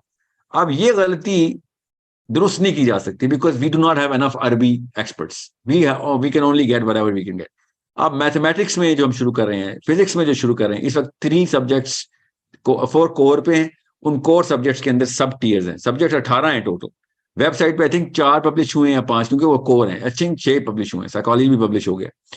तो वो टीचर्स के साथ मैं वो चांस नहीं लेना चाह रहा बिकॉज ये साल का कोर्स है। अगर बच्चा बहुत एडवांस्ड है, पहले से ही 8वीं 10वीं 9वीं में पढ़ रहा है, उसने खाली बेसिक्स नहीं कवर करनी, उसने एडवांस स्टडीज करनी, कॉन्सेप्ट डेवलप करने हैं, जिसको वो अप्लाई करेगा कुरान पाक के थ्रू, उसने समझना है सारा, हदीस के थ्रू, इस्लाम के थ्रू समझना है कि मैंने फिजिक्स को कहाँ पे इस्तेमाल करना है दुनिया में, मेरी एंगल क्या होना चाहिए दुनिया को देखने का।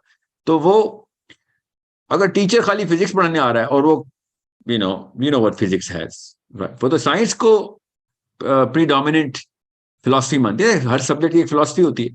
तो टीचर्स के साथ मैं स्टेम फील्ड में मैथमेटिक्स के, स्पेशली फिजिक्स के, बायोलॉजी के, इवन केमिस्ट्री एंड एस्ट्रोनॉमी के जो सब्जेक्ट है, साइकोलॉजी का जो सब्जेक्ट है इसमें मैं टीचर्स को ऐसे नहीं कहता आपको बहुत अच्छी मैथ्स आती होगी यकीनन, मगर या फिजिक्स बहुत ही अच्छी आती है, आप पीएचडी हैं, ठीक है, आए और पढ़ा दें, ऐसे नहीं होगा। We are going to make them go through a certain workshop कि भाई हमारा ये विजन है, या तो आप कन्विंस हो जाए या हमें कन्विंस करें। We are here to argue with you, it's a very argumentative workshop that this is what the Quran has to say, and physics के फिलॉसफी को बदलें। फिजिक्स को नहीं बदलेंगे, फिजिक्स तो रूल्स हैं, हम उसकी फिलॉसफी को बदलें ताकि इसको जिद्दत मिले, तजदीद मिले और आगे से आगे की मनाजिल तय करें और मुसलमानों की तरफ लोग लपकें फिर कि ये कहां से सोच रहे हो। एक निकोला टेस्ला काफी था ना, फिजिक्स की बुनियादें उखेड़ दी उसने, तो हमारे पास क्यों नहीं है? ठीक है, तो all we need is visionaries, और विजन कुरान से बेहतर कोई नहीं देता, स्पेशली बायोलॉजी में, फिजिक्स में। तो ये 4-5 कोर सब्जेक्ट्स के अंदर हमने बाकी के सब्जेक्ट्स को प्लेस किया हुआ है। पॉलिटिकल साइंस, वर्ल्ड व्यू, ये सारे के सारे साइकोलॉजी के अंदर प्लेस करने पड़े हमें कि साइकोलॉजी कैसे बनती है इंसान की, ग्रुप की। पॉलिटिकल साइंस तो असल में वो है। सो इस तरह के सब्जेक्ट्स उनको पढ़ाने सिखाने जरूरी हैं। ये कॉन्सेप्ट डेवलपमेंट प्रोग्राम, CDP इसको बोलते हैं। एक प्रोग्राम का कोई भी पकड़ा, मैथमेटिक्स का कॉन्सेप्ट पकड़ा, फिजिक्स का पकड़ लिया, उस कॉन्सेप्ट को पहले कुरान से एक्सट्रैपोलेट किया कि भाई कुरान पाक इस कॉन्सेप्ट को एक्सप्लेन करता है, नहीं करता है तो कैसे करता है, हदीस के थ्रू क्या क्या रेफरेंसेस है हमारे पास इस कॉन्सेप्ट के ऊपर। कॉन्सेप्ट साइंस क्या है इस वक्त एस्टेब्लिश, हम कैसे देख रहे हैं। जैसे बायोलॉजी मैंने अभी आपको बताया कि कैसे देखना है कि पेरेंटिंग कैसे करनी है, कुरान पाक ने बताया हुआ है। साइंस हमें बायोलॉजी की भी बता रही है, कुरान पाक उस बायोलॉजी को मैनिफेस्ट करके दुनिया में बता रहा है, हमें नहीं पता कैसे बायोलॉजी काम कर रही है। फिर सीरा में सुन्ना में क्या हकाम है इसके सारे के सारे, कैसे करना है सारा का सारा मामला। ये सारे के सारे कॉन्सेप्चुअलाइजेशन उस साइंस को वैलिडेट करेगी। साइंस नहीं कुरान को वैलिडेट करेगा, कुरान या हदीस या सीरा सुन्ना उस कॉन्सेप्ट को वैलिडेट करेगी। उसके बाद हम साइंस ही खोलेंगे कि चलो अब एक्सपेरिमेंट करो, वर्कशॉप है, इसको वर्कशॉप बोलते हैं। अब अगर मेरा टीचर अगर इस CDP के इस फिलॉसफी को पूरी तरीके से समझता नहीं है, पढ़ानी उसने मैथ से याद रखी, उसने इस्लाम नहीं पढ़ाना आके, उसने फिजिक्स ही पढ़ानी, मगर इस फिलॉसफी को पूरी तरह पता चले, क्योंकि माँ ने अपने बच्चे जो हमें दे रहे हैं, बाप जो दे रहे हैं, जो खुद आ रहे हैं, एडल्ट्स भी आ रहे हैं मैथ्स में, बायोलॉजी में बहुत ज्यादा एडल्ट, साइकोलॉजी में तो सारे एडल्ट्स ही आ रहे हैं इस वक्त। सो वो विजन के साथ आ रहे हैं, उनको वो CDP से प्यार है कि हमें कॉन्सेप्ट डेवलप करके दें कि हमने इसको इस्लामिक पर्सपेक्टिव से कैसे देना आगे। You have to understand that. और टीचर के यार मुझे तो नहीं पता कि ये इसका इस्लाम से क्या ताल्लुक है, तो फिर स्टूडेंट ने तो डिसोनेंस का शिकार होना है ना कि सर साहिल दीन ने आपको सर्टिफाई कर दिया, इधर सादिया खान ने सर्टिफाई कर दिया, वो बैठे यहाँ पे लेक्चर दे रहे होते हैं, तो आपने उन्हीं के एंडोर्समेंट ली हुई है, आपको ही नहीं कन्विंस कर सके तो हमें क्या कन्विंस करेंगे। तो मैं उन टीचर्स को बहुत हैंड पिक करके पूरी तरीके से एक फिल्टर से गुजारूंगा कि भैया हमारा ये प्रोग्राम है, आपकी एक्सपर्टीज हमें चाहिए, सर आंखों पे बिठाएंगे आपको, हमें मैथ्स ही सिखानी है, मगर फलसफा मत खराब कीजिएगा बच्चे का, ठीक है। So this is what we trying to do. आप अप्लाई करेंगे तो इसकी एक वर्कशॉप से गुजरेंगे, इंशाल्लाह we gonna have an amazing time together. हमने बच्चों को डेवलप करना है, बड़ों को भी डेवलप करना है, और उनको उन पर्सपेक्टिव्स, उन कॉन्सेप्ट्स को डेवलप करके इसके थ्रू उनसे बेहतर कोई कॉन्सेप्ट ना जानता, वो उस कॉन्सेप्ट के फलसफी बने। ये वन लाइन विजन है कि कोई भी कॉन्सेप्ट हो, किसी भी साइंस में हो, उस कॉन्सेप्ट का फलसफी हमारे पास, मुसलमानों के पास होना जरूरी है, जो लॉजिक से, रीजनिंग के थ्रू उसके असल मीनिंग बता सके, द रियल मीनिंग का मतलब है उसकी अफादियत बता सके। क्योंकि लाइफ के लिए होता है ना, I have no meaning in life, बिल्कुल इसी तरीके से हमने सब्जेक्ट मैटर का भी मीनिंग निकालना है, इसकी अफादियत क्या है, दुनिया को कहाँ पहुंचा सकता है ये कॉन्सेप्ट, कि इंसानों की तरक्की और प्रोग्रेस में किधर काम आ सकता है, कहाँ से पता चल रहा है, उसकी एंड इन माइंड से कि कहां तक लेके जा सकते हैं हम। मैं खाली फिजिक्स के चैलेंज की बात कर रहा था, कुरान पाक तो सबसे पहला चैलेंज फिजिक्स को करता है, वो लॉज ही नहीं फिजिक्स में जो कुरान पाक ने वाकयात बता दी हुए, सिंपल वन लाइन, वो लॉज हैं ही नहीं फिजिक्स के हमारे मुशाहिदे में, कि जो कुरान पाक ने बता दिया वो काम, इसका मतलब है वो काम है, पॉसिबल है, इंसानों ने किए, कुरान ने बताया, हमने देखा ही गलत एंगल से फिजिक्स को, निचले एंगल से, गलत नहीं कहना चाहिए, निचले एंगल से, और ऊपर निगाह दौड़ाएं, देखें ऊपर के स्टैंडर्ड्स क्या हैं, ठीक है। That's what we gonna do इंशाल्लाह। I hope you understand. I am going to take a question from a girl, Uzma. अस्सलाम वालेकुम उज़मा, आप अनम्यूट करें। वालेकुम अस्सलाम सर। रियासत मदीना मॉडल स्ट्रीट हम लोगों ने एक पूरी गली बनाई है, उसमें 90 घर हैं, और हम वहाँ पर एक ऐसा इकोसिस्टम क्रिएट करने की कोशिश कर रहे हैं जहाँ पे तमाम के तमाम 800 लोग जो है वो बच्चों की ब्रेन डेवलपमेंट जो है वो बहुत अच्छे तरीके से करें। वहाँ पर मसला जो सबसे ज्यादा मुझे आ रहा है वो ये आ रहा है कि बड़ों को जो एडल्ट है वहाँ पे, उनको फैक्ट सुन के अपनी डेली प्रैक्टिसेस वो चेंज नहीं कर पा रहे। अब मैं तो एक बहुत ही मामूली सी स्टूडेंट हूँ, आपके सेशंस जो है वो सुन के, जो भी ये न्यूरोलॉजिकल डेवलपमेंट है, मैं वहाँ पे जाके उन लोगों को पढ़ाती हूँ कि अल्लाह ताला ने दिमाग में बल्ब डालेंगे वो, लेकिन असल मसला जो है वो बड़ों का आ रहा है, उसमें मुझे आपकी बहुत ज्यादा मदद की जरूरत है, क्योंकि वो एक पूरा, आप अगर उसको नेट पे भी सर्च करेंगे रियासत मदीना मॉडल स्ट्रीट, तो 800 लोग हैं जो वाकई में खुद इधर को नहीं है, बदलना चाह रहे हैं। कहाँ पे है स्ट्रीट? सर कोरंगी के अंदर, डिस्ट्रिक्ट कोरंगी के अंदर, चक्रा गोड के अंदर ये स्ट्रीट है, पूरे इंटरनेट पे जो है वो काफी वायरल है, आप जैसे ही सर्च करेंगे आपको मिल जाएगा। मतलब तो बड़े क्या दाढ़ी आप वाले, लोग पहले से उधर रह रहे थे और आप लोगों ने मिलके एक फैसला किया? मेरी रिहाइश सर, मेरी पैदाइश कोरंगी की, अभी मैं शादी होकर गुलशन आ गई हूँ, लेकिन अल्हम्दुलिल्लाह मेरे शौहर की मुझे इजाजत है, तो मैं वहां पर जाके, एक्चुअली मैं तो पिछले 7-8 वो सालों से मैं जो एक, सवाल पूछ रहा हूँ समझे, वो जी लोग जो वहां के रिहायशी हैं जी, उन्होंने मिल के फैसला किया है कि हमने रियासत मदीना मॉडल के ऊपर जिंदगी गुजारनी है, और या फिर वो बाद में जगह खरीदी इन लोगों ने जिनका नहीं नहीं आपस नहीं में एक नहीं जैसा विजन था? नहीं, वो एक रिहायशी है, एक गली है जिसमें 90 घर हैं, और उन सब ने मिलकर ये फैसला किया है कि हमने रियासत मदीना मॉडल स्ट्रीट के तौर पे जिंदगी गुजारनी है। हम ये कहते हैं कि क्या रियासत मेजर किया मदीना, इसका? सर रियासत मदीना मॉडल स्ट्रीट के 2 पिलर है, एक तो वो जगह फिजिकली बहुत खूबसूरत हो, जो कि वो बन गई है अल्हम्दुलिल्लाह। ओहो, मेजर का मतलब है इसको कैसे पता चलेगा कि हाँ ये फैसला किया था, इस पे अमल दरामद भी हो रहा है?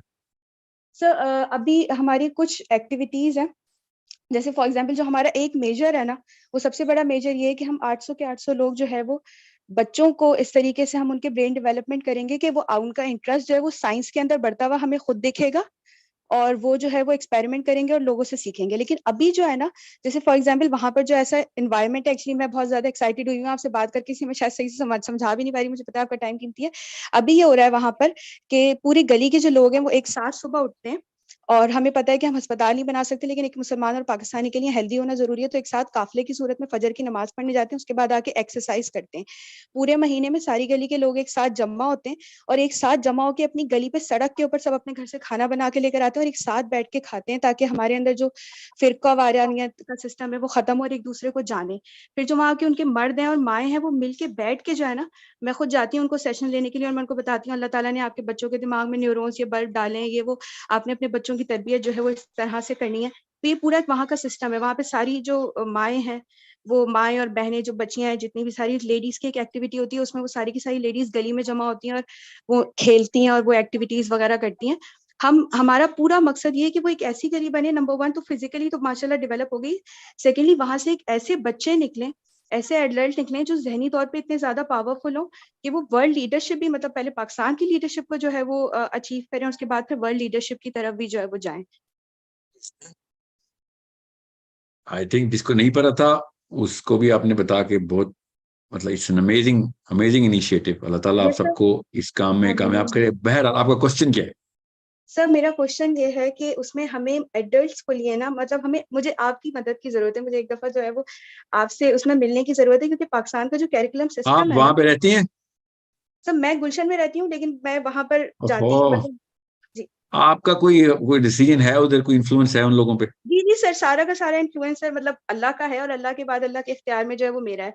वो 800 लोग जो है वो ओके, मेरी आवाज तो से मैं जमा हो अपनी जाएंगे अपनी सर। खिदमात जो है ना वो पेश करता हूँ उनको। कोई भी काम हो बच्चों के, कोई भी साइकोलॉजिकल या इमोशनल या कोई भी सेशन, कोई भी एक्सपेरिमेंट करना हो, मेरी उनसे कहिएगा, फ्री बुकिंग है उनके लिए, ठीक है? बस ये याद रखिएगा कि वो अ, आप डिसीजन मेकर हों उधर, मतलब। जी ओके। सर, सर बिल्कुल बिल्कुल मैं डिसीजन मेकर हूँ। आप मुझे बताइए सर, आपसे मैं राब्ता कैसे कर सकती हूँ फिर बाद में? हमारे कैप्टन आप मोहम्मद उमर है, मैं बस ठीक आईएमएस है, का हिस्सा हूँ। उनसे कहें, मोहम्मद उमर है। हमसे मुझे उनसे मेरा ईमेल एड्रेस ले लें, जी और उनसे कहें कि वो कोऑर्डिनेशन टीम को बता दें, जब भी सेशन करना हो मुझे बता दिएगा। जी ऑनलाइन सर, ना, और प्लीज, कराची आए तो जी खुद सर, आऊंगा मैं। जी सर कराची आए तो मैं चाहती हूँ आप विजिट करें, क्योंकि मेरा मकसद यही है कि 800 लोग जब तैयार हो जाएंगे ना, हाँ, उसके मेरे बाद में लायक कि कोई वो, खिदमत तो आपने बतानी है, ये मत रास्ते मदीना का नाम ले लिया, काफी है मेरे लिए। ठीक है, जी सर, सर प्लीज आप इसको इंटरनेट पे सर्च लाजमी कीजिएगा, आपको फौरन से मिल जाएगा। चलो ठीक डॉन जियो सबकी कवरेज है। है। ओके ठीक है सर, थैंक यू सर। जी, बहुत शुक्रिया। Okay, guys, let's just call it a day. I have 3 minutes. Let me just take one last question. Last 3 minutes. One boy. One boy.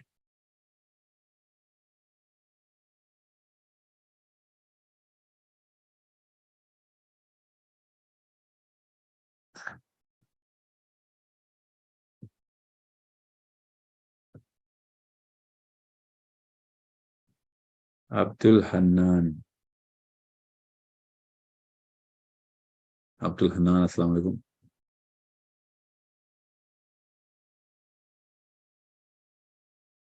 Shayan,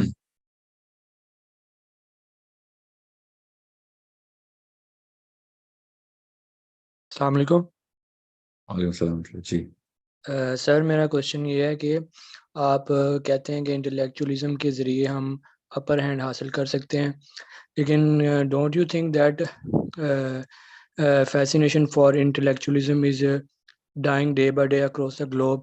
So even if we get upper hand, then what will be like a benefit of it? हमारी ना neuro chemistry design ऐसी हुई भी है कि हम हम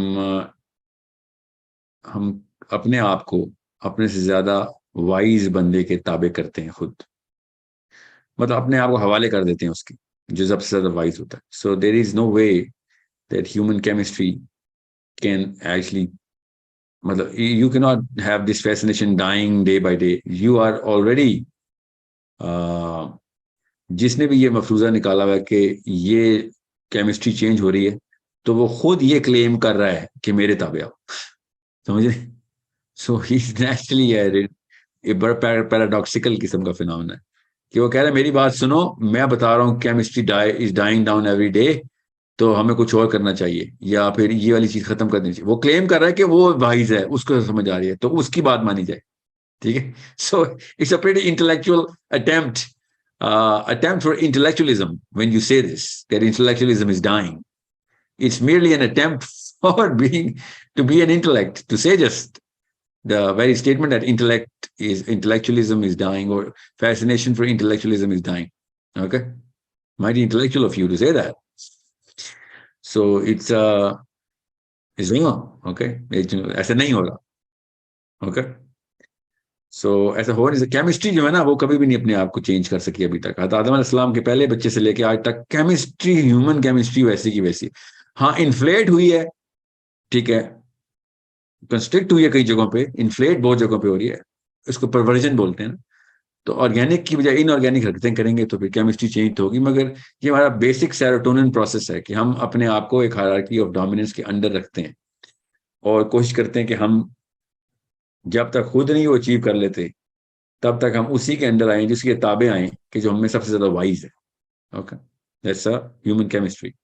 यही तो लड़ाई है। तो हम किसी लड़के से पूछ लें, आदमियों से पूछ लें, औरतों से पूछ लें, आदमी ज्यादा अच्छा इजहार और ज़हूर करते हैं इस पूरी हायरार्की का, औरतें भी करती हैं, मगर आदमियों से बेहतर कोई इजहार नहीं कर सकता कि हायरार्की ऑफ डोमिनेंस में वाइज के, विजडम के अंडर आना क्या है। ठीक है, ये एक ऐसा फिनोमेना है जो सामने रोज हो रहा है हमारे किसी भी फील्ड को ले लें। तो this very session is another case study for this. Okay, so I understand why you want to ask such an amazing question or intellectual question. See, you want to do that. Nobody wants to ask a dumb question, right? Why? Our chemistry is against this. Okay, that was a quick question, so I'm going to take another one. Sadia.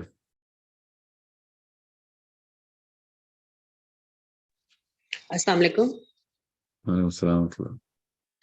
साहिल भाई, मैं basically IMS के through connected हूँ। मुझे अपनी placement थोड़ी सी identify करना चाह रही थी मैं कि मैं वहाँ पे काम आ सकती हूँ कि नहीं, क्योंकि डायरेक्टली जो आपने एरियाज बताए हैं उनमें से डायरेक्टली मेरा एरिया तो कोई भी नहीं है।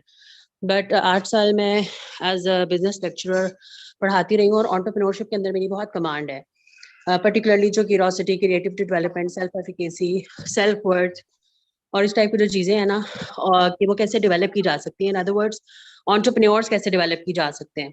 इन्हीं चीज़ों को अंडरस्टैंड करते हुए मैंने अपनी जॉब भी छोड़ी, अपने बच्चों को होम स्कूल कर रही हूँ और जो एरिया ऑफ स्पेशलाइजेशन है ना वो मेरा मार्केटिंग है। तो इसमें भी जो मेरी अंडरस्टैंडिंग है ना, सेंस के कंज्यूमर बिहेवियर और जो साइकोलॉजी डायरेक्टली नहीं but yes to understand customers और उनको किस तरह से अप्रोच करना है as a successful businessman, plus जो बिजनेस रूल्स की एप्लीकेशन है on individuals and on Islam as an organization, as a goal oriented company, जो है वो थोड़ा सा मैं कंट्रीब्यूट करना चाहती हूँ if possible. और ये कि अगर मदर्स को किसी किस्म की गाइडेंस की जरूरत है इन टर्म्स ऑफ करिकुलम या होम स्कूलिंग से रिलेटेड कोई भी क्वेश्चंस, तो I been home schooling for last 3.5 years, अल्हम्दुलिल्लाह आई फील सक्सेसफुली। तो इसमें आप मुझे कुछ गाइड करें if I can contribute somehow. आप ना मेरे जो sourceco.academy जो है ना, जो वेबसाइट है, उस पर आप अपना एप्लीकेशन तो फिल करें। मुझे होम स्कूलिंग की इतने पेरेंट्स डिमांड करें कि हमें होम स्कूलिंग के लिए आपके सब्जेक्ट्स के हम आवर्स लेना चाह रहे हैं, क्योंकि हमें मसला आ रहा है। तो आप करिकुलम डिजाइन टीम के लिए क्वालिफाई तो करती हैं ना? यू ठीक है। Can have very valuable input, क्योंकि आपने किया हुआ है। I am gonna put you in a very strict assessment कि आप किस एंगल से देख रहे हैं। Will debate this, don't worry, that's what we do. So जो होम स्कूलर्स है ना, जिनके वालिदैन हमें अपने बच्चे इस स्टेम फील्ड में डाल रहे हैं, स्पेशली वो जिन्होंने ओ लेवल, ए लेवल, IGCSE, ये वाले प्रोग्राम्स के अंदर सर्टिफाई बाद में कराना है, तो जी। वो वाले पेरेंट्स को मैं वो वाला करिकुलम जो हम देना चाह रहे हैं ना, उसमें आप एक रियलिटी चेक, सैनिटी चेक के लिए काफी काम आ सकती हैं। सो अप्लाई तो करें।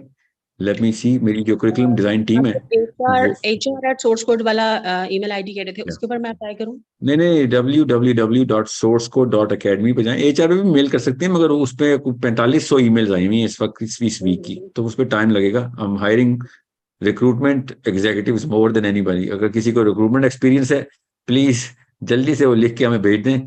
जिन्होंने टीचर्स रिक्रूट किए हुए हैं वो तो अभी हम हायर कर रहे हैं, क्योंकि हमारे पास मैन पावर थोड़ी है। We need to hire at least the operational staff right now, तो टीचिंग फैकल्टीज के लिए। तो हर फील्ड, बायोलॉजी की अलग फील्ड बनेगी ना, अलग डिपार्टमेंट बनेगा, मैथमेटिक्स का अलग बनेगा, और अलग अलग सब्जेक्ट मैटर के अलग। तो हमें हर एक के रिसोर्सेज चाहिए। सो अगर आपके रिक्रूटमेंट एक्सपीरियंस है, प्लीज़ हमें जल्दी से बताएं। और टीचिंग और एजुकेशन से रिलेटेड है तो फिर तो क्या ही बात है। तो हमें हमें हमें जल्दी से आप कर दें, अपनी रेज्यूमे भेजें। जो आपकी बात है वो मैं आपसे ये कह रहा हूँ कि www.sourceco.academy ये वेबसाइट है। इसमें फ्रंट होम पेज पे नीचे सेक्शन है टीच विद अस, उस पर क्लिक करेंगे तो आपसे अपनी प्रोफाइल लेगा, आप हमारे डेटाबेस में डायरेक्ट एंटर हो जाएंगी। ठीक है? क्योंकि रिक्रूटमेंट टीम भी ईमेल से रेज्यूमे लेती है और डेटाबेस में मैनुअल एंट्री करती है उसकी। और फिर हम डेटाबेस में जब रिपोर्ट निकालते हैं ना, कौन कौन से सब्जेक्ट मैटर के कौन कौन से बंदे हैं, उधर फिर हम रिक्रूटमेंट सेंटर्स खोलते हैं उनके लिए। That's what we do, that's how we getting people on board. So you need to go there and then बल्कि इसी बहाने आप वो उन सब्जेक्ट के करिकुलम भी देख लें, जो मैथमेटिक्स का करिकुलम बना हुआ है, जो बायोलॉजी का बना हुआ है। बाकी के हमने कुछ अभी रोक दिए, वो शुरू में हमने रोक दिए थे, क्योंकि वो जैसे साइकोलॉजी का, वर्ल्ड व्यू का सब्जेक्ट हमने रोक दिया था, क्योंकि मैं चाहता पहले 4 साइंसेस को ना पूरी तरीके से 4 डिपार्टमेंट से एस्टेब्लिश कर लें जो नेचुरल साइंसेस के हैं, प्लस एक एक्स्ट्रा हमने साइकोलॉजी का रखा था। तो ये एक दफा एस्टेब्लिश हो जाए तो इन्हीं के प्रोसेसेस जो हैं बाकी के सब्जेक्ट्स के ऊपर कर देंगे, क्योंकि ज्यादातर बच्चे असल में यही 4 सब्जेक्ट्स पढ़ रहे हैं। तो मैं चाह रहा हूँ इस पहले एटलीस्ट एक दफा उस बच्चे का मोमेंटम बन जाए कि क्योंकि लोगों ने अपने बच्चे सर्टिफाई भी तो कराने हैं ना। You need to understand. मैं उन लोगों को भी बता दूं, अच्छा हो गया ये बात हो गई, कि जो ये सोच रहे हैं कि मैंने तो ए लेवल करवाना है, मेरा बच्चा पहले ए लेवल ट्रैक पर, तो करवाएं ए लेवल, फिक्र ना करें। It's crash course, A level का तो बहुत जल्दी कोर्स कवर कर लेगा वो। सारे जो रिस्पॉन्सेज है ना वो बहुत इजीली दे सकती हूँ, कन्विंस कर सकती हूँ। प्लस जो एंटरप्रेन्योरशिप का फ्लेवर है ना वो बहुत जरूरी है, क्योंकि ये सारे कुछ पढ़ने के बाद वो तो एक एड ऑन बेनिफिट है, वो तो मैं चाह रहा हूँ आप दें, मगर आपका जो हम मैं इस वक्त तक समझा हूं ना, मैं उन लोगों को, स्पेशली उन मदर्स को ये बता दूं कि जो हु आर होम स्कूलिंग और afraid even they are not home schooling, कि जी वो मैं असल में सोर्स कोड में इसलिए नहीं एंटर हो रही थी क्योंकि मैं तो ओ लेवल है, ए लेवल कराना है, तो आपके तो 4-5 कोर्स सब्जेक्ट्स हैं वो ये सर्टिफिकेशन, मुझे पता है हम सबका मसला है, मुझे पता है, हम सिस्टम से डिटैच नहीं कर सकते इस वक्त। ओके, फर्स्ट स्टेप लिया हुआ है, हम उसको डेवलप कर रहे हैं, डिटैच नहीं। ए लेवल भी करेगा, ओ लेवल भी करेगा, जितने भी सर्टिफिकेशन जो कि जरूरी हैं इंटरनेशनल प्रोग्राम्स के लिए वो जरूरी है, हमें भी पता है। बच्चे को आइसोलेशन में नहीं पालना किसी भी तरीके से, हमें पता है कि वो सिंस वी नो कि वो ओवर क्वालिफाई करेगा इसके लिए इंशाल्लाह, तो वो तो आसानी से कर लेगा ये सब चीजें। बट हम इस वक्त की सब्जेक्ट्स के ऊपर इसलिए फोकस करें बिकॉज हमारा जो कॉन्सेप्ट डेवलपमेंट प्रोग्राम है वो रैंडम सब्जेक्ट्स नहीं उठा रहा, we are picking it through a process, जिस सब्जेक्ट की का फायदा ग्लोबल लेवल के ऊपर किसी प्रॉब्लम सॉल्विंग के अंदर इस्तेमाल हो रहा, वो पकड़ें। क्रेडिबिलिटी स्टैब्लिश करने के लिए इस्तेमाल हो रहा है, पॉलिटिकली बहुत वर्थ रखता है वो दुनिया में, वो वाला सब्जेक्ट पकड़ा है। और अगर वो क्वालिफाई कर रहा है कि हाँ जी हमने, अल्लाह ताला ने भी, मुसलमानों ने उसकी इफादियत कुरान पाक में से देख सकते हैं हम, तो फिर तो उसी वक्त ब्लड टाइप मैच हो जाती है। अभी मेरी टीम में रिकमेंडेशन है सर, मीडिया स्टडीज के प्रोग्राम दें, क्योंकि लोगों को प्रोपागेट नहीं करना पड़ता, अपना मैसेज नहीं बताना आ रहा, तो वो भी डालें ना। ऐसे नहीं, वो उसका सीडीपी नहीं है मेरे पास, तो उसको आईएमएस में डाल दो, आईएमएस में काम आएगा वो, क्योंकि वहां पे मैसेजिंग सिस्टम है। तो उधर हम एक मीडिया स्टडीज का पूरा एक सब्जेक्ट खोल देते हैं, जो कि आप आए पढ़ाएं हमें, but we will pay you, we will not charge for it from the students. IMS में तो हम चार्ज नहीं करते ना, तो मैं उन टीचर्स को पे करूंगा जो हमें मीडिया सिखाएंगे, source code is going to pay them, but IMS के जो लोग हैं वो तो सीखे ना, क्योंकि हमारा काम है उनको आगे प्रोपेगेंडा कैसे क्रिएट करते हैं, मार्केटिंग कैसे करते हैं, insertion penetration in the group psychology कैसे काम करते हैं। ये अगर आपको ये कॉन्सेप्ट पता है तो जरूर आए, प्लीज हमें मीडिया स्टडीज सिखाएं। एंड बिल्कुल वही सैलरी लें जो मार्केट्स में सैलरी मिलती है, हम वही देंगे आपको, फिक्र नहीं करें इंशाल्लाह। मगर सोर्स कोड में मुझे बहुत स्ट्रिक्ट गाइडलाइंस हैं सादिया की तरफ से कि आपने सिर्फ वो वाले सब्जेक्ट्स इंट्रोड्यूस करें कि जो कुरान हदीस से और कुरान से कनेक्ट करके हमारे उस क्लियर 100 ईयर प्लान के ऊपर पूरा बच्चे को डेवलप कर रहे हो। जो एक्स्ट्रा स्किल्स हैं वो कहीं और से ले या ना ले, मगर ये वाली स्किल्स तो हम देना। तो आई डाउट कि हम मीडिया स्टडीज को इकोसिस्टम में, या सोर्स कोड डॉट अकेडमी का नाम इकोसिस्टम है तो उसमें डालेंगे, मगर आईएमएस में डालने के लिए मैं पूरी तरह तैयार हूँ। ये आप सबके लिए मैं ये आप सबको बता दूं। So you can pitch your subjects in, don't worry, आप सोर्स कोड डॉट अकेडमी पे ही अपनी रेज्यूमे अप्लाई डालें। हम क्या पता हम आपको आईएमएस में डाल दें, क्योंकि उधर आपको पता, अगर आपको आईएमएस का नहीं पता तो प्लीज हमारी वीडियोस देखिए, तो उधर आपको ज्यादा काम है तो उधर डाल देंगे हम। You will still have a career with us, don't worry. So I hope you get that the big idea. ये कॉन्सेप्ट डेवलपमेंट प्रोग्राम क्या है, इस वीडियो में काफी हद तक मैंने कोशिश तो की है, दोबारा रिट्रेट करूं हमारा विजन क्या है सोर्स कोड डॉट अकेडमी का, और हमें क्यों एजुकेशन सिस्टम के खिलाफ एक प्रॉपर जहाद करना पड़ा है, एक प्रॉपर मुनज़्ज़म काविश करनी पड़े, क्योंकि हमने इंसानों को बचाना है, हमने उसको डैमेज होने से बचाना है, क्योंकि वो डैमेज हो गया तो बाकी के इंसानों को डैमेज करेगा वो। यही हर घर की कहानी चल रही है, पता ही नहीं लोगों को नफसियाती बीमारी है, बच्चे भी डरे हुए बापों से, बीवियां डरी हुई शोरों से, शोर डरे हुए बीवियों से, बीवियां डरी हुई सासों से, सासें डरी हुई बहू से, हर कोई एक नफसियाती बीमारी के अंदर है। ये नहीं पता कि डैमेज पीछे से आ रहा है, बचपन की पेरेंटिंग इश्यूज हैं। एजुकेशनल सिस्टम ने परफेक्ट किया वाला मॉडल के जो कि सर्टिफाई करता है कि मैं अकेली तो नहीं हूं ना क्लास में, सारी बीमार है, तो खैर नहीं, ऐसा कोई खैर नहीं है, क्योंकि आप जब शादी हो जाती है ना तो फिर आप अकेली नहीं रहती, तो सॉरी फिर आप अकेले ही होंगी, वहां पे कोई क्लास फेलो आके नहीं बचाएगी, वहां पे आप डैमेज करेंगी बच्चों को, कोई ये नहीं होगा कि हाँ ठीक है हम भी कर रहे हैं, और या फिर फोन कर करके हम दोस्त यारों से बातें करेंगे, तेरा बच्चा भी उतना ही डम है, हाँ मेरा भी, चलो ठीक है फिर गुजारा कर, ऐसे तो नहीं, कोई नहीं, nobody can sleep at night thinking about this. Okay, so you need to understand how serious this problem is. और अभी तो प्रॉब्लम कॉज में डाल रहे हैं आपके सामने सिम्टम्स, पिछली 2 नस्लों ने क्या किया, सिम्टम्स तो नजर आ रहे हैं हमें, इसके आउटपुट और फाइनल कल्मिनेशन क्या होती है, हम कॉज तो हम डालेंगे ना बच्चों के अंदर। 100 ईयर प्लान जाके पढ़ें, बाकी सब कुछ छोड़ें, www.sourcecode.academy पे जाएं, और 100 ईयर प्लान में हमने वो जो साइंस बताई है कि भाई ओवरऑल इन 3 नस्लों, कोई भी 100 साल उठाएंगे 3 नस्लें निकलेंगी जिंदा, उसमें 4 नस्लें जिंदा नहीं रहती ज्यादातर, तो उन 3 नस्लों का आपस में क्या ताल्लुक होता है नफ्सियाती तौर पर और physiologically, the whole physiology of the planet के अंदर ये 3 नस्लें क्या कर रही होती हैं, कैसे हैंडिंग ओवर हो रही होती है, और अगली नस्ल कैसे तैयार हो रही होती है, और वो उस तीसरी नस्ल के साथ क्या करती है। ये पूरा 100 ईयर प्लान ये है कि अभी जो नस्ल पैदा हुई हुई है, छोटे बच्चे हैं, 12 साल 15 साल 18 साल तक के हैं, उन्होंने अभी जो अगली अपने पोतों के साथ करना है वो 100 ईयर प्लान है हमारा, उनकी कॉज अभी से एड्रेस करेंगे। नहीं तो मैं अपने काफी दादा हुजूर के, नाना हुजूर के काफी सारे मसाइल मेरे अंदर भी आएंगे ही आएंगे, क्योंकि उन्होंने अम्मी और अब्बू को दिए थे, अम्मी और अब्बू ने मुझे कहा ये तो पहले से चलता आ रहा है, तो ये तो गलत नहीं हो सकता, तो ये मेरे साथ हुआ ही हुआ है। तो यहाँ पे रोकना पड़ेगा कि अगर 100 ईयर प्लान बनाना तो पिछला 100 ईयर प्लान तोड़ना पड़ेगा, ताकि अगला 100 ईयर प्लान ट्रिगर कर सके। अगर घरों से आली बिन अबी तालिब और उमर खत्ताब निकलने हैं तो फिर पिछले सारे पर्सनैलिटीज को रोक देना पड़ेगा, कि अगर यही पर्सनैलिटीज बनानी है, द बिगेस्ट सोर्स ऑफ इल्म जो कायनात ने देखा है नबियों के बाद, अली बिन अबी तालिब, वो अगर हमारे घरों से निकल रहा है तब लोग हमारी तरफ अट्रैक्ट होंगे, वरना हमने कोई कसर नहीं छोड़ी लोगों को धकेल के बाहर फेंकने की इस्लाम से।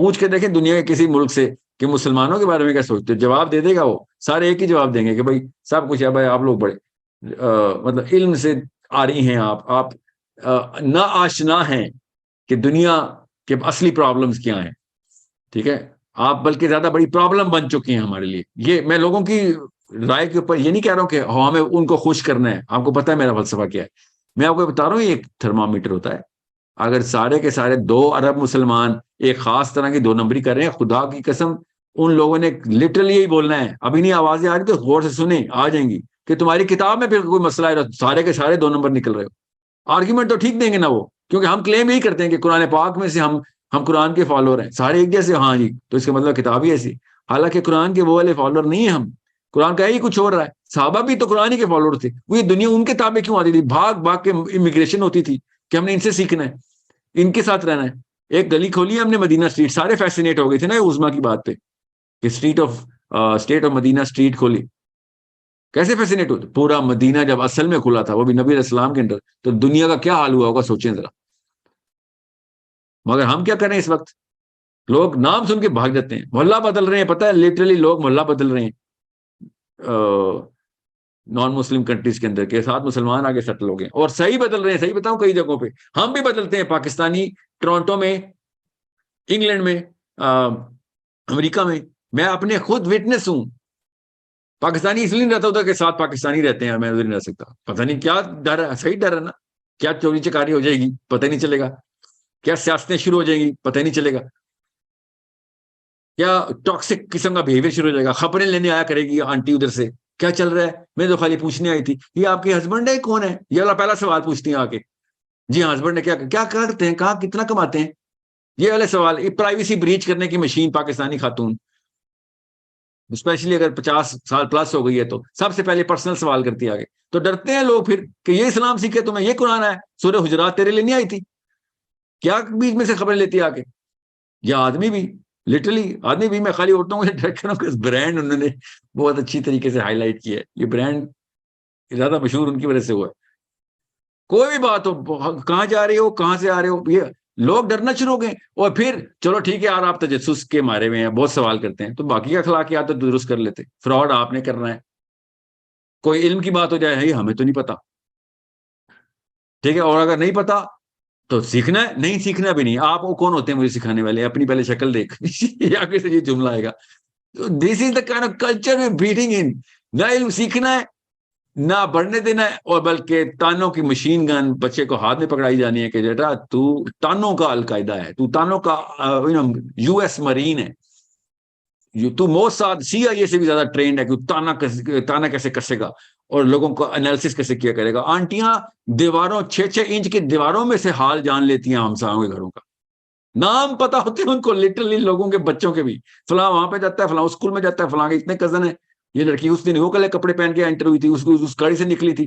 पूरे के पूरे अपार्टमेंट बिल्डिंग में टोरंटो में जब पाकिस्तानी आंटी आती है और CIA की मशीनें लगी होती हैं, CIA वाले थक के मर जाते हैं कि यार हमारे पास इतनी डिवाइसेस नहीं है जो इतनी इंटेल रखी, और पाकिस्तानी आंटी कहती है फिक्र ही ना करें, मुझे बस आधा घंटा दे दें, एक दो मुझे देखने दे कहाँ से गाड़ी एंटर हुई, कहाँ से गई, और पूरे खानदान का नक्शा मिल जाएगा, वो बेचारे मारे मारे फिर अरबों डॉलर लगा के, उनको नहीं पता चलता, हमें लेकिन सारी खबरें पहुंच जाती। सो ये कहां से हो रहा है, ये हमारी नस्ल दर नस्ल ट्रेनिंग से हो रहा है, एक नस्ल में इतनी एक्सपर्टीज नहीं आ सकती है, 30-40 नस्लें मिलकर उन्होंने PhD कराई हमें इस कल्चर की, तो लोग डरते हैं ना फिर कि ये कुरान सीखे आपने, मैं अभी खाली कल्चरल सोशियोलॉजिकल एस्पेक्ट बता रहा हूं, अभी आते हैं मैकेनिकल एस्पेक्ट के ऊपर बताता हूं, फिर मैकेनिक्स खोलता हूं, आपको पता चले कि किस बात के आंसू खून के निकलते हैं अरब में, हो क्या रहा है इधर, पाकिस्तानी जितना पाकिस्तानी से डरा हुआ है दुनिया में कोई कौम पाकिस्तानी से इतनी डरी हुई, क्योंकि हम दोनों को एक दूसरे का पता होता है कि you are equally deadly man, even more, ठीक है, और पाकिस्तानी खातून जिस तरह पाकिस्तानी खातून से डरती है, वो हक है असली डर का हक अदा करती है, क्योंकि दोनों को पता होता है कि पता भी नहीं चलेगा और पूरा खानदान खत्म भस्म कर दूंगी, एक मुंह से जुमला निकलना है और 30-30 नस्लें याद रखेंगी, क्योंकि कारी जरब लगाती है, she knows exactly where to hit, how to hit, when to hit and how much to hit, how many times to hit, ये वाली कम्युनिकेशन, ये वाले टेक्निक्स, इसके ऊपर हमने मास्टरी किया, लोग कहां से कहां पहुंच गए दुनिया के मसलों को सॉल्व करते हुए, और हम इस वक्त देख रहे हैं कि आपके हस्बैंड पैसे कितने कमाते हैं, ठीक है, तो ये घर अपना है या किराए का है? पहला सवाल पाकिस्तान में कोई भी कहीं एंटर होता है ना, ये हालात है हमारे, ये कुरान पाक ये हमने इम्प्लीमेंट किए। तो बाकी के गुनाह तो छोड़ें, अभी स्टेटस को के गुनाह, ये मैं बेसिक्स बता रहा हूं जिसपे इंसान और जानवर में क्वालिफिकेशन होनी थी। So this is a problem that only next generation is going to solve. Stop this machine from the last 100 years, and that's the only way कि अगले 100 नस्लों को ठीक कर सके। तज़हीक, ठीक है, आप बहुत बड़े मुतकब्बर हैं, तज़हीक करें, और खुद तो अपने आप को तो इल्म की तरफ लेके आओ, नहीं मैंने खुद भी इल्म में नहीं आना। तो ये एक ऐसा मसला है जो कि जड़ में बैठा हमारी, वो हटाना है कि बेशक आप अबू जहल हैं, आप उमैया बिन खलफ हैं, अबू जो भी हैं, आप मुतकब्बर तरीन आदमी, फिरौन खुद हैं आप ये बताएं आपको बेसिक्स क्लियर हुई हैं कि नहीं? ये सवाल अगर हम अपने ऊपर अपना मुहासबा शुरू कर दें तो एटलीस्ट अगला बच्चा फिरौन नहीं पैदा होगा। मुझे पता है ना, मेरे साथ जो भी हुआ पिछली 3 नस्लों ने किया उसके असरात तो आएंगे। उसको मैं किस डेवलपमेंटल साइकिल पे डालूं कि वो सबसे पहले मुझे बाइसेक्ट करता हुआ, मेरे दादा परदादा को बाइसेक्ट करता हुआ डायरेक्ट नबी अलैहि सलाम तक पहुंचे कि भाई यहां से मैंने सोर्स लेनी। मुसलमान तो कर रहे हैं ना, हमारे नस्लों ने इतना बड़ा एहसान तो किया ना हमारे ऊपर के नबी इस्लाम की शनाख्त दे दी। हाँ तो ठीक है, आप पहुंचते ना उधर तक, जो गलत है उसको गलत मानेंगे, जो सही है सही मानेंगे। ठीक है, thank you so much everyone. I hope dose ज्यादा नहीं होगी, बट जरूरी है, बहुत जरूरी है कि ये दवाई हमें एक दूसरे के थ्रू मिलती रहे। ठीक है, और हम एक दूसरे का जो मामला है ना वो एक दूसरे के फीडबैक से दुरुस्त करते रहें। मैं आपको सिर्फ नफ्सियात का ही एंगल दे सक रहा हूँ आज। अगली दफा इंशाल्लाह अगली कुछ एक साथ में हम किसी और तरीके से इसको कवर करेंगे।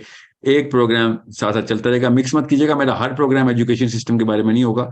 हमने वंस इन अ वीक इंशाल्लाह 1 घंटा रखा हुआ है, आज 2 घंटे हो गए। Thank you so much and अस्सलाम वालेकुम वरहमतुल्लाह। मैं एक लास्ट, मुझे बार बार मैसेज आ रहा है कि इनका क्वेश्चन लेना है, नहीं वो खुद ही वो अनम्यूट हो गए हैं। ठीक है जी, सो आप में से अगर कोई अनम्यूट है तो मैं माजरत चाहता हूँ आपसे, अब वक्त खत्म हो गया। वी विल टॉक इंशाल्लाह इन द नेक्स्ट प्रोग्राम। से बात करें प्लीज। सर मेरी आवाज आ रही है आपको? जी मुझे आ रही है आपकी आवाज, मैं रिकॉर्डिंग बंद करने लगा हूँ। सर क्वेश्चन क्या आपका? सर मेरा क्वेश्चन बच्चों से रिलेट ही है। आपने इस सिलसिले में कभी बात नहीं की इस टॉपिक पे कि जो बच्चे जिनसी तशद्दुद का शिकार हो जाते हैं, फिर उनकी साइकी को कैसे ठीक किया जाए, जो बहुत ज्यादा आप समझ सकते हैं कि डैमेज हो जाते हैं।